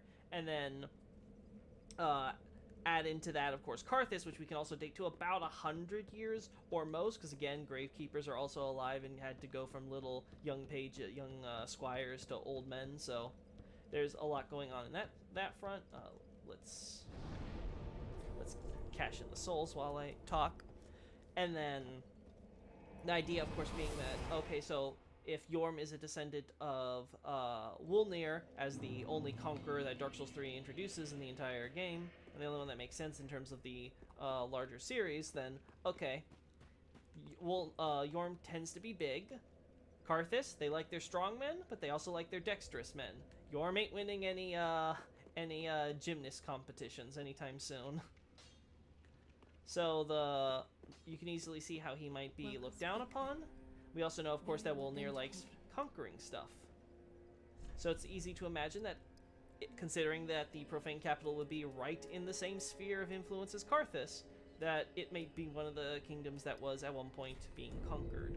And Wolnir, being a quote-unquote prince of the king, soon-to-be High King / High Lord, would end up possibly becoming a governor to the Profaned Capital, or would at least be the one in charge of dealing with the invasion. And then we can see how this brought the circumstances where the court sorcerers and the people in the government for the Profaned Capital were like, hey, we'll let you be king, just protect us and give us independence from everyone else. Now, of course, they're still afraid of Yhorm. He's still a giant, and he's still, of course, descendant of a conqueror, and they can't ever guarantee the idea that he won't turn tyrannical, so they start prepping just in case.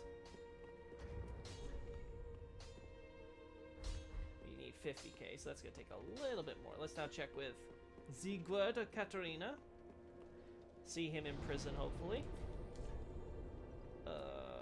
Profaned Capital. Yeah, we're just going to do it from here. So we can fast track the prison area, and then we can do the boss fight. Now, Sullivan, of course, didn't care about the history here. He just wanted to understand the profane flame and the deeper implications. He caught a few of the jailers and showed them clearly some respect. Oop, sorry about the burp. Gosh, I'm burping a lot on these live streams. The underlying concern for him, though, however, was never the well-being of any of the people here.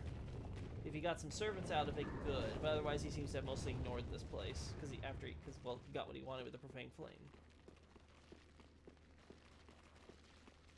This does leave an interesting question, of course, about what's going on with the Eamon and crew. Then, well, there seems to have possibly been others like him that were also alive, if we have the corpses to believe. Were they just kind of sticking around by themselves? Who knows? But we will be able to chat about them a lot more once we deal with a certain other character's questline, which is probably going to be coming up soon, I think. So we're about to finish with Cirrus, I'm pretty sure. Like, Cirrus hasn't sworn loyalty or anything, has she yet?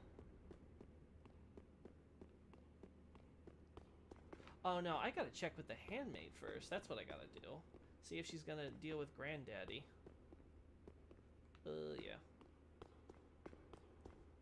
There we go. Now you should be in jail? There you go. You're free. Ah, you are a saint. Oh, I have to deal with you too. Once again, you are my valiant savior. Yeah. I'm more concerned about this giant here. I, Siegward of Katarina, express my deepest gratitude. Yeah, congrats. Take this, a token of my thanks. Go on. It's all yours. Ah, no, please. Go on ahead. You really have a giant slab you just carry around, huh? Road to take. Yeah. So he's got his thing. Gold covetous serpent ring. Again, reminding us of greed and taking, in this case, items and stuff. Again, associating us with the church and the Profaned Capital as a whole. Ah, no. Yeah. Okay. Again, we also have to remember that this, in fact, this is a game. And so the fact that we literally have a part of the dungeon where Siegward is locked up, but could only possibly be locked up from this open entrance we have, even though that makes zero sense in the lore, again, it's just one of those things where you just have to accept it's a game.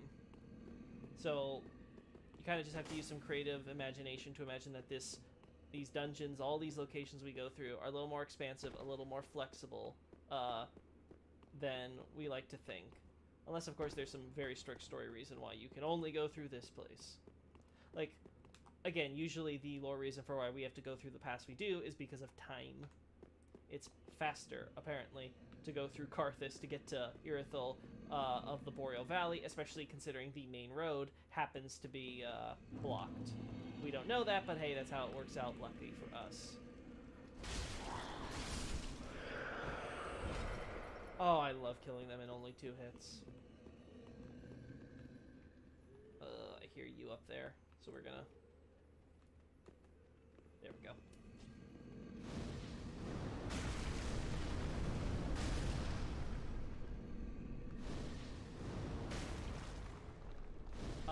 Hitbox? Hitbox? Hello? What is going on? Let's try up here. Oh.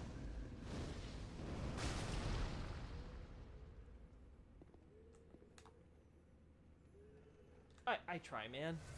I really do. I'm not intentionally being this derpy.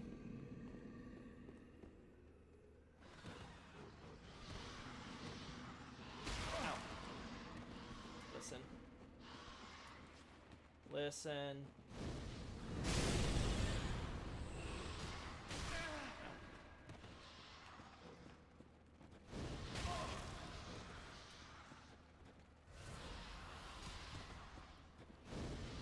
Oh my... Fine, you want to do it this way?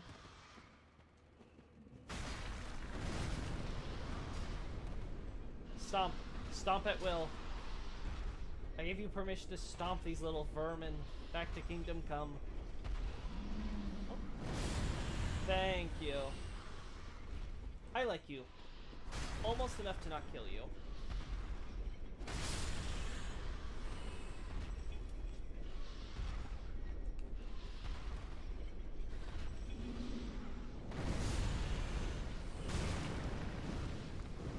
See, now you're taking real damage.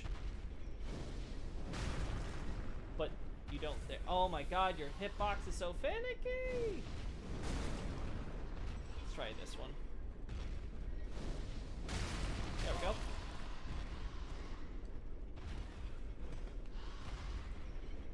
Oh my god, your AI is also a little... We're all derping today.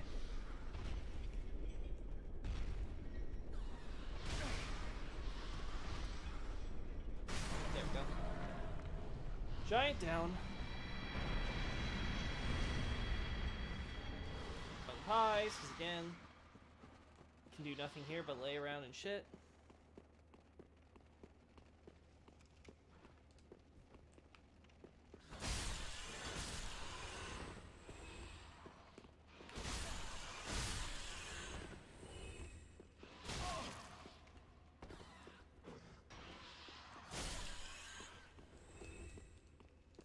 All right.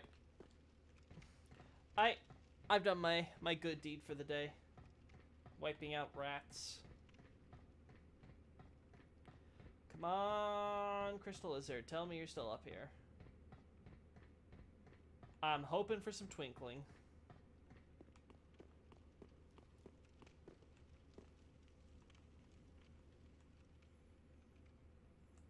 Oh, sweet baby Jesus. Oh. Oh. Oh. Oh. Well, we can now go through the dungeon. It's all good. We'll just do some dungeon. Yeah, Irithyll dungeon. Perfect.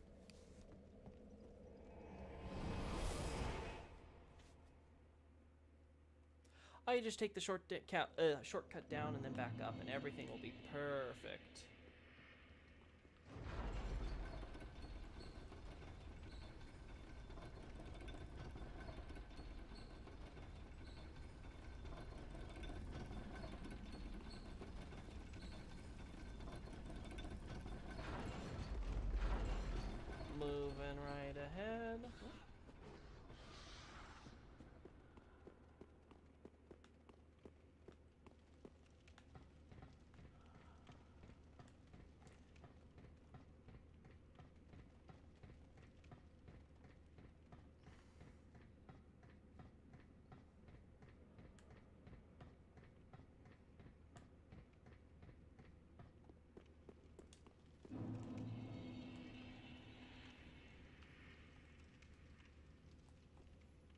Oh, okay, whatever.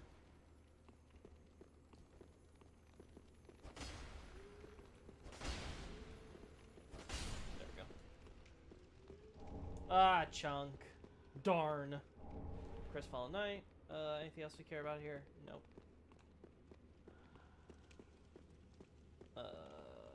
Boop.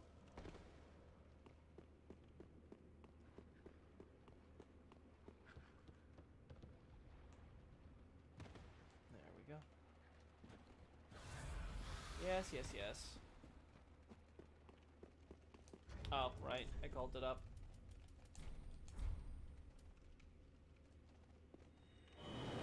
Too lazy to wait. We'll just take the loading screen. And then from there, we'll head to Profaned Capital, head back down, head through. And hopefully, Yhorm is as easy as I remember. And we can just kind of kite him with some pyromancy while our man Siegward deals all the real damage. Then I'll pick up his Storm Ruler and we can forget the other one. And then on New Game Plus, I can make sure Siegward is dead and just never pick up another Storm Ruler, because those things clog up inventory. I hate them. Really, I do. Yeah. Yada, yada, yada. Oh no, it's so awful. The run back here. All these gargoyles, whatever will I do?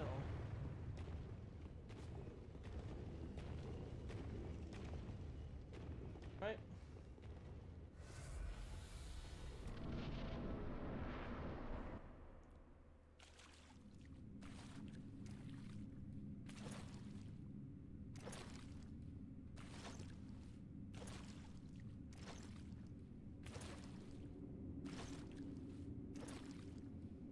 Yhorm, old friend. I, Siegward of the Knights of Katarina, have come to uphold my promise. Let the sun shine upon this Lord of Cinder. Now, as we can see here, Yhorm and Siegward made a promise before he became Ash and he became Lord of Cinder that they would, apparently, he would deal with him if need be. Oh, dang it. I missed the... I think there was a chance to...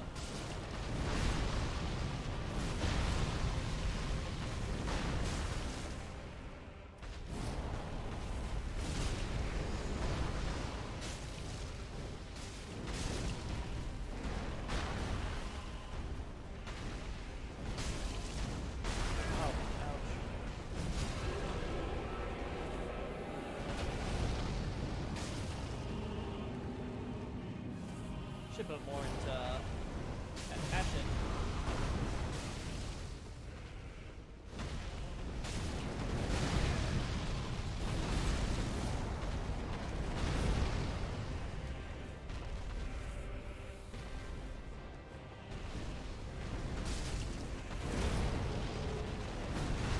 Oh, come on, Siegward, don't miss!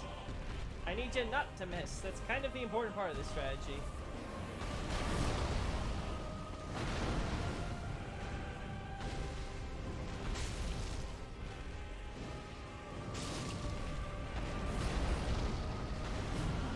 Oh my god.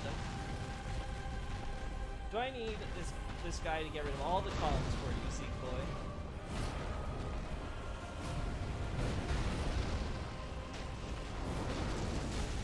Oh.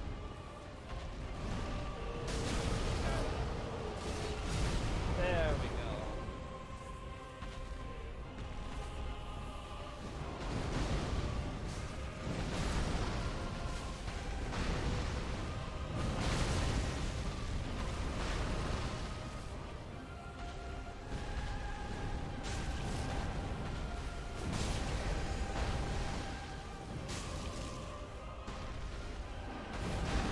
You know, doing pyromancy on him that does 0 damage might not be the best move.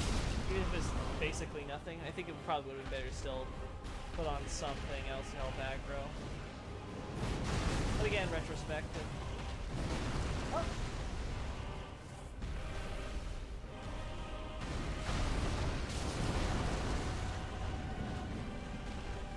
Hey. Oh. Well, this is a good opportunity to do that switch.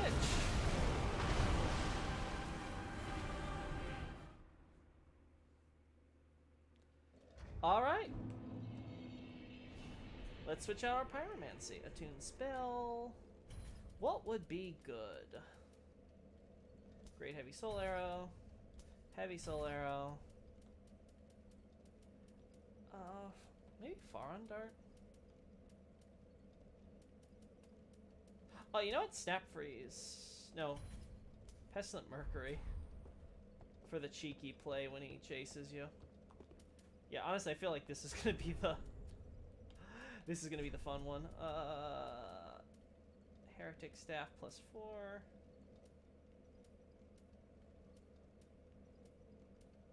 Yeah, this is probably better for more... Because I think Logan's only starts scaling best when you're at like 40 or 50 int. The infamous Dark Souls 3 loading.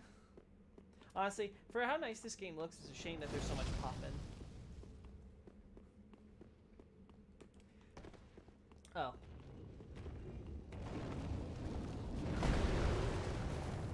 Oh, I see.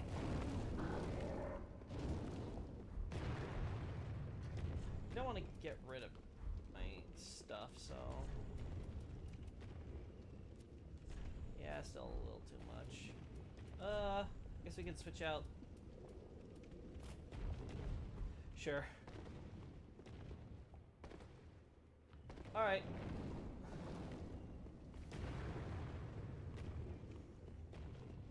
Rip.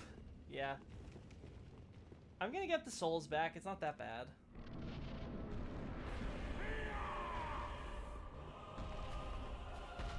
I much prefer this strategy than what I was doing last time.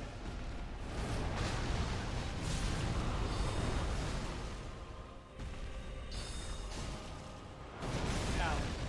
Yeah, much better.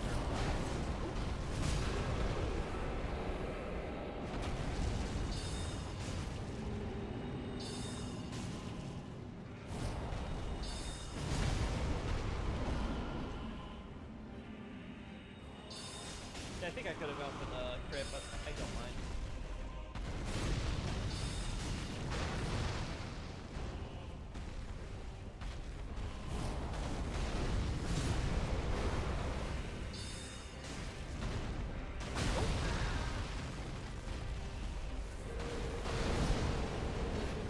There we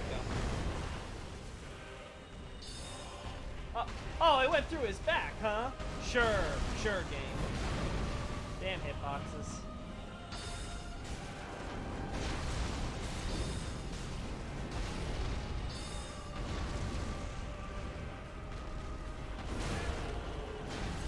Oh no! Not Siegward. Ow. Ow.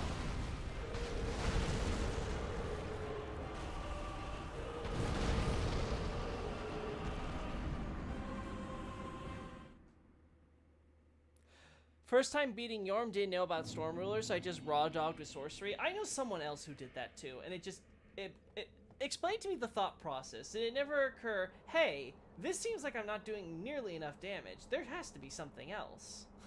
Just kind of curious. Was it? Did that ever like occur to you, or was it just like, wow, this is a really tanky boss? Like legitimate question.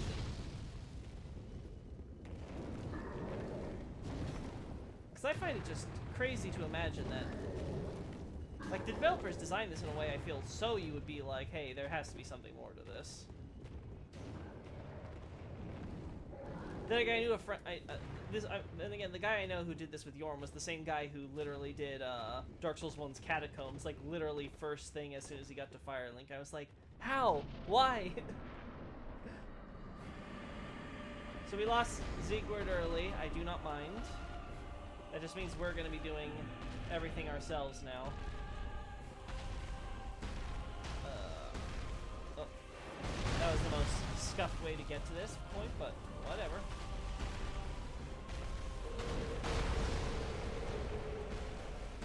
Oh no, that's not my FP button.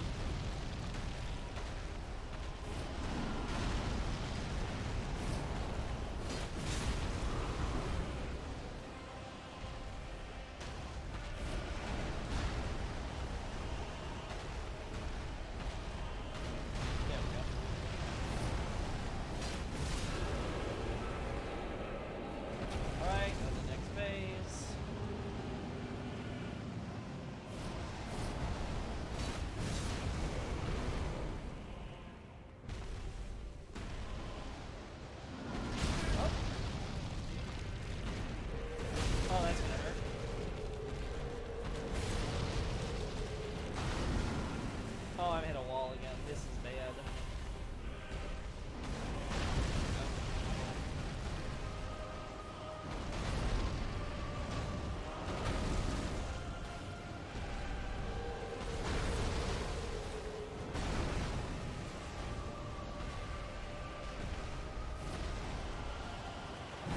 Oh.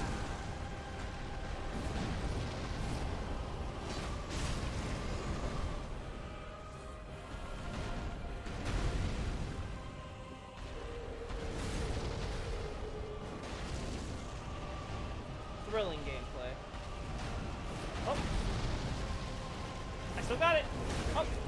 Not if you stun me with that roar.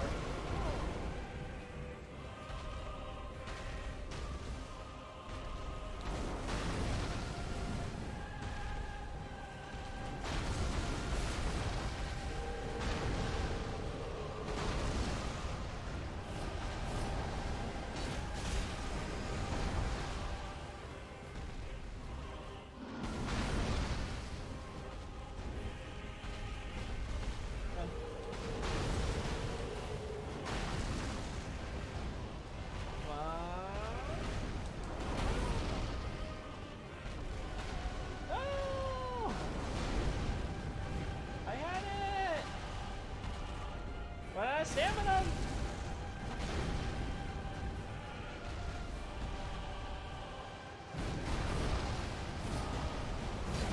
Oh, I will take that.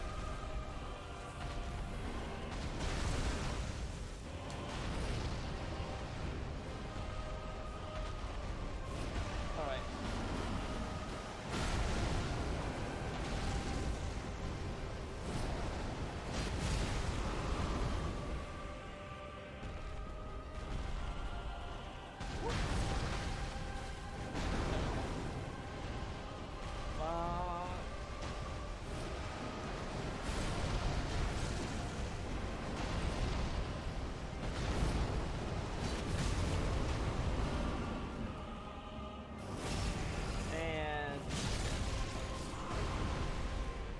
And Yhorm is down.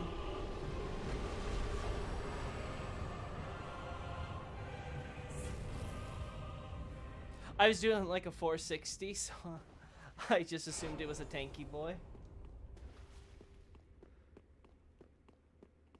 I mean, if you're doing that much damage, then I can understand maybe you're like, okay, it just might take a little bit extra. But yeah, I think most people would be like, yeah, this seems too much. We're not picking you up because we're not getting a second Storm Ruler. We're gonna just do this like this. Did I still haven't gotten... Still no Mimic Head. Darn. Give me my Mimic! I can switch this out for my normal sword. Switch back to this.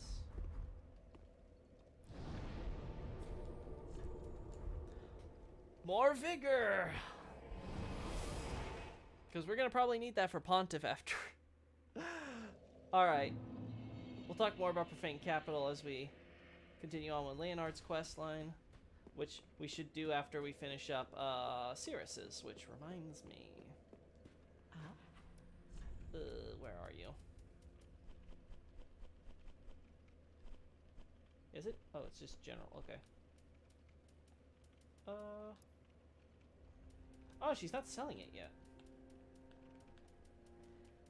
What am I missing to complete Sirius's quest? Passion one. I don't recall. Maybe it's just time? I just have to get further along in the game? I gotta beat the video game? A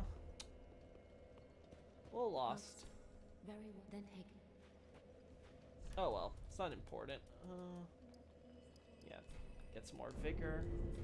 Farewell, Ashen One. May the Yeah, I'm aware.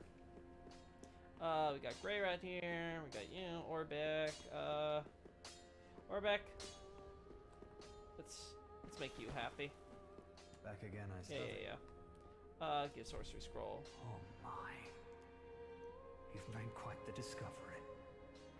This is a scroll of the prodigious Big Hat Logan. A masterful sorcerer, long missed in Vinheim. Yeah. And They now exiled we him. have That was stupid of them. right here in my very hands. They should have realized it. Wait. He's got sorceries you want. Don't take your scrolls with you. No. We'll have to send a spy. Griggs, go. Twisted Wall of Light. Rare. Anything from Logan we want? No, we want the crystal stuff later. Promise to stay safe. Actually, wait. Oh, Forgot something? Yes. I don't mean to seem an extra. Oh my god, man! Promise to I stay- gave you like 4 scrolls! Why do you think I'm forgetting you? What could possibly make you think that? Arena, I haven't bought any of your dark sorceries yet. Are you good? Oh, champion of... Do you wish to hear a tale? Nope. You know, in my... I would... Although Yeah, okay. Have a pleasant... Yeah. How much is that 40k going to? I need 10k more. I don't know if these souls will cover it. It's okay. We'll do something little simple before we wrap things up here. Might actually try dancers soon. Dear Dungeon, Painted World, Irithol. Oh, we covered. Yeah, so it might be soon time to try dancer. Which means killing Emma. Oh, say it ain't so. We helped her with that. Yeah, so Sirius's questline needs to continue soon. High Wall of Lothric, Tower on the Wall, because once Sirius is vowed forever loyalty to us, we can do Rosaria without problem. Yeah.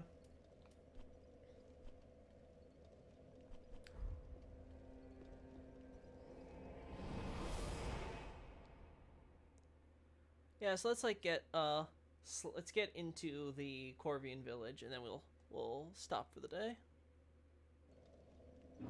Sirius's questline proceeds after killing Aldrich. Thanks so much, Darcy. So yeah. Is our buddy here dead yet? I think he needs to be further along. Yeah, he's alive still. Okay, yeah, so we gotta get to Sully and Aldrich soonish.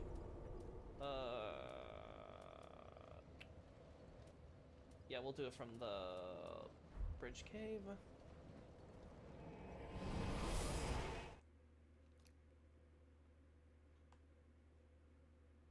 I think I got everything over the ledges before from the depths.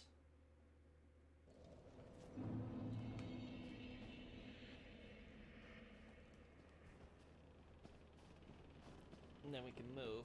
Now, the Corvian village is located, as we can see, on the ledge above where the remnants of the old painting is, which of course makes sense. Obviously, if they're going to abandon the old temple for a proper town, after Ariandel restores the painting, it's going to be like, okay, let's just go to a nice spot nearby. Oh, that's right. You're one of those we don't have, we gotta do 3 hits on. God, honestly, I'm almost ready to like give up on the vigor plan, just to be able to 2-hit these guys. But I'm kind of holding out hope we'll get 3 more twinklings here.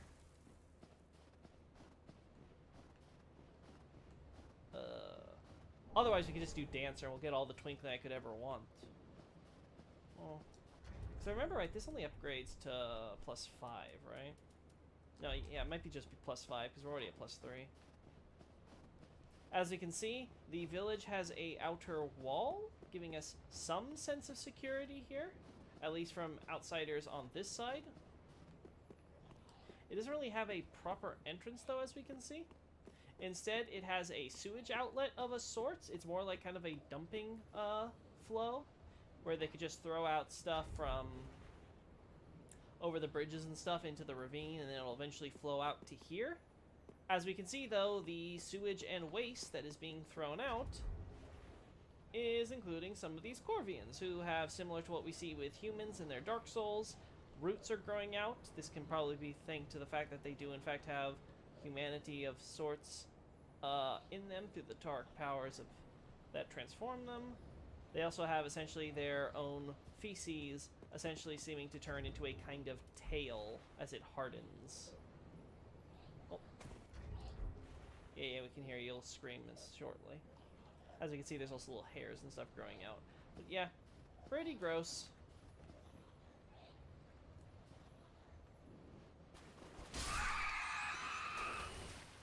Oh, I didn't switch out my pyromancies again. Yeah, this might be awkward. Yes. As you can see, they're still alive despite everything. Actually, do your belch attack. Come on. Come on. Come on. I'm decently mid-range. Ah, there you go. Again, as we can see, poison. So this stuff is hazardous to them, what's going on here. There we go.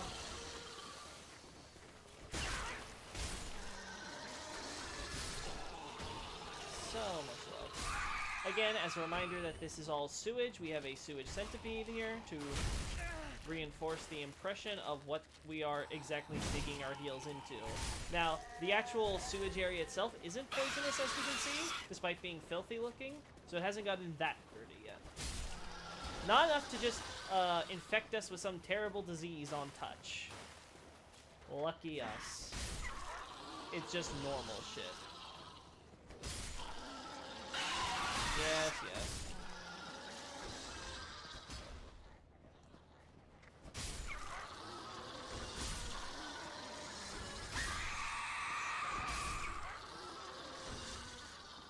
A little bit of stagnation plant on the side here.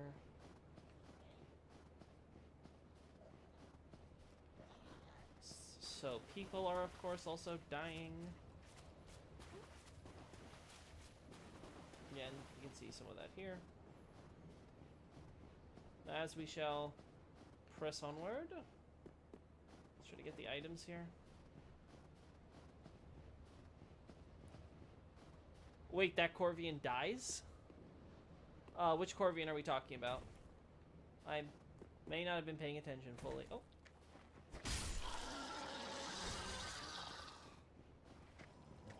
Right. And here, budding green blossoms. Again, these blooming cold waterfronts. The idea, of course, is this would technically be a waterfront, or at least it was. But most of what flows out here is shit. I'll use the game's term, dung pies. Now again, we continue forward into the outlet.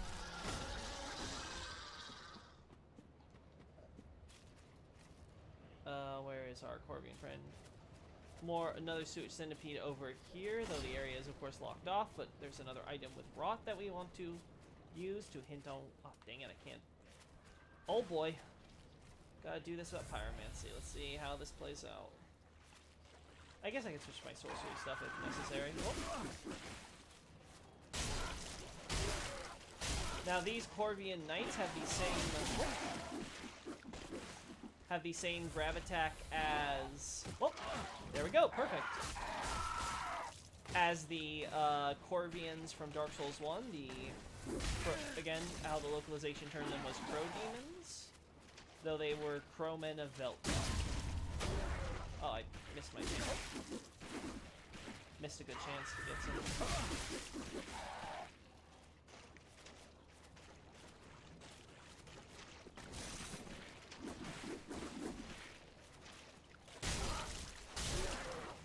There we go. Cyanide shard. Didn't want to play around with that bleed. The Corvian in the cave near the snowfield bonfire. Yes, if I recall correctly, after a certain point he does die. He just like ends up dead. I can't remember though if it's after you finish the DLC or have you. But again, that may be me misremembering and just want him to die on his own. We shall see. I'll have to double check after this. As we can see, the rot is quite prevalent here.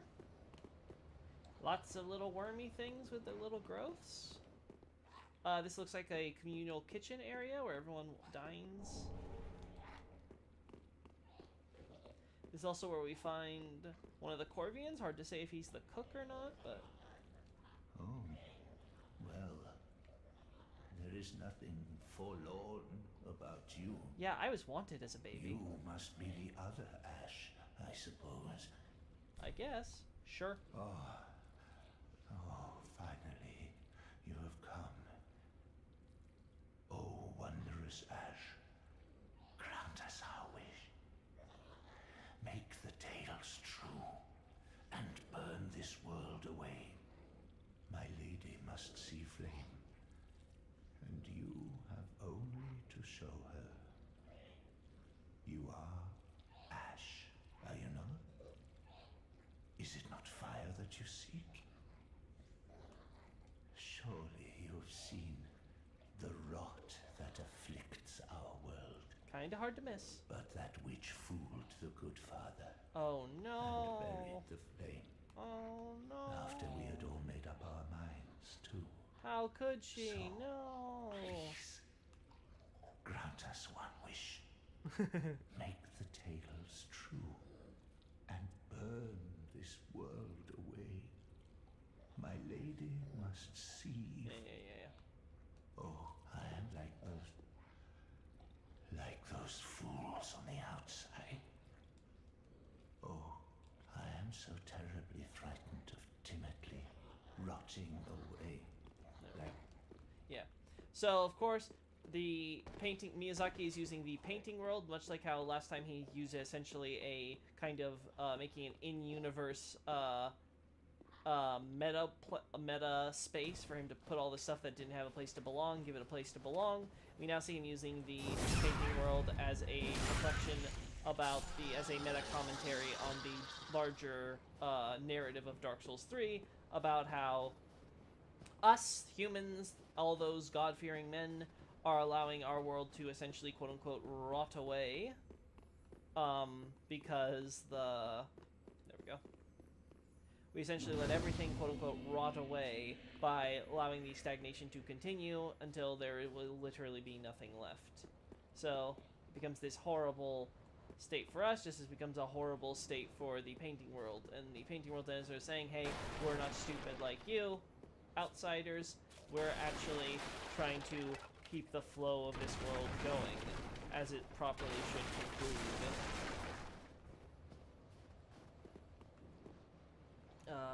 Just need a little bit more souls.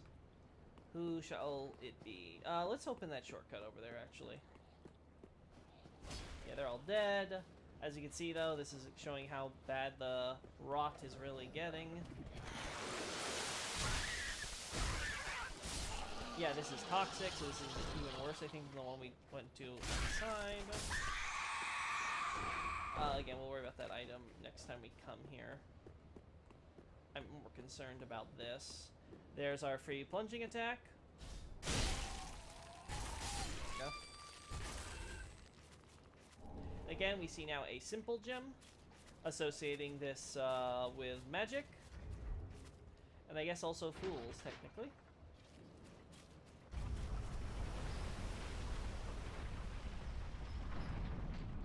There we go. Yep.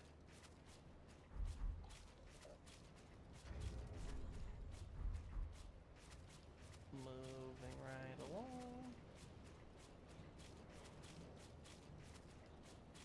Well, I didn't rest down here, I thought. thought that that would all work out, but okay. It's fine, it's fine.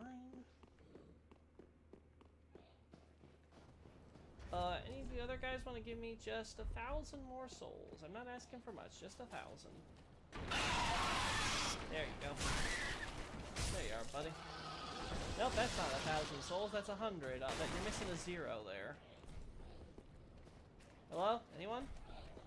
Bueller? Okay, you're gonna... There we go.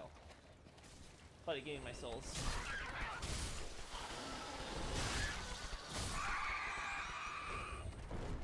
Yeah, one more of you. Get over here, buddy. Thanks. For the greater good.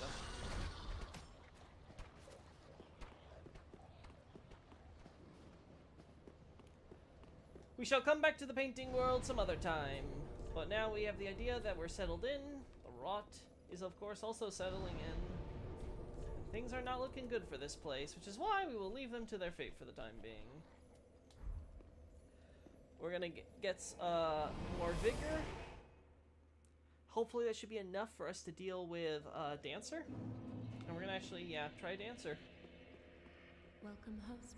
I think it'll actually work out pretty well, all things considered. Yeah, let's do... Because as long as Dancer doesn't one-shot me, I'll be fine. I think she's decently weak to fire.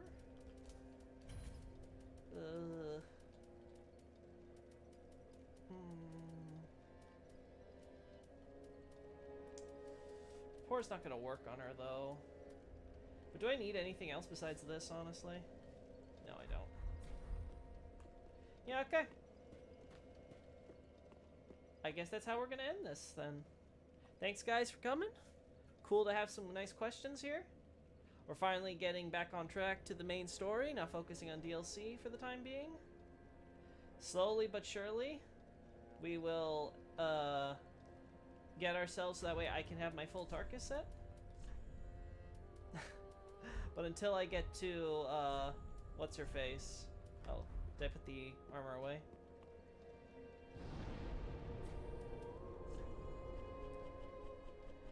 Yeah, just gotta...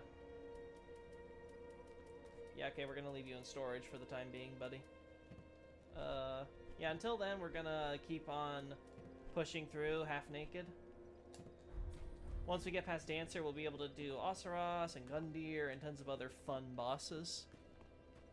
So, Loki, what do you think is the purpose of the Corvian Knight? Why are they attacking the people of the painting? Because they're Frida Sims, that's the reason. Like, no joke, I'm, like, not trolling you.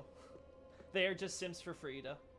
So they're like, oh, Lady Frida, you want to preserve the world as it is that we love so much. Oh, so great. Let's keep this stagnant world preserved. Yay! Let's go wear armor, my lady. We shall be your faithful knights and get rid of all the people who just don't understand how great and wonderful you are. Yay!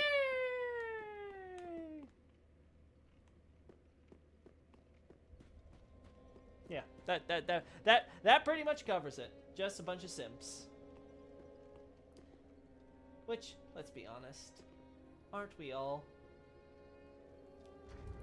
Aren't we? Can you say no to that face? Yes, as you should. Anyway, that's it for today, guys. Can't wait to do it again tomorrow, and we can really start having fun. Dancer's one of my favorite boss fights, so I'm excited. So, bye-bye.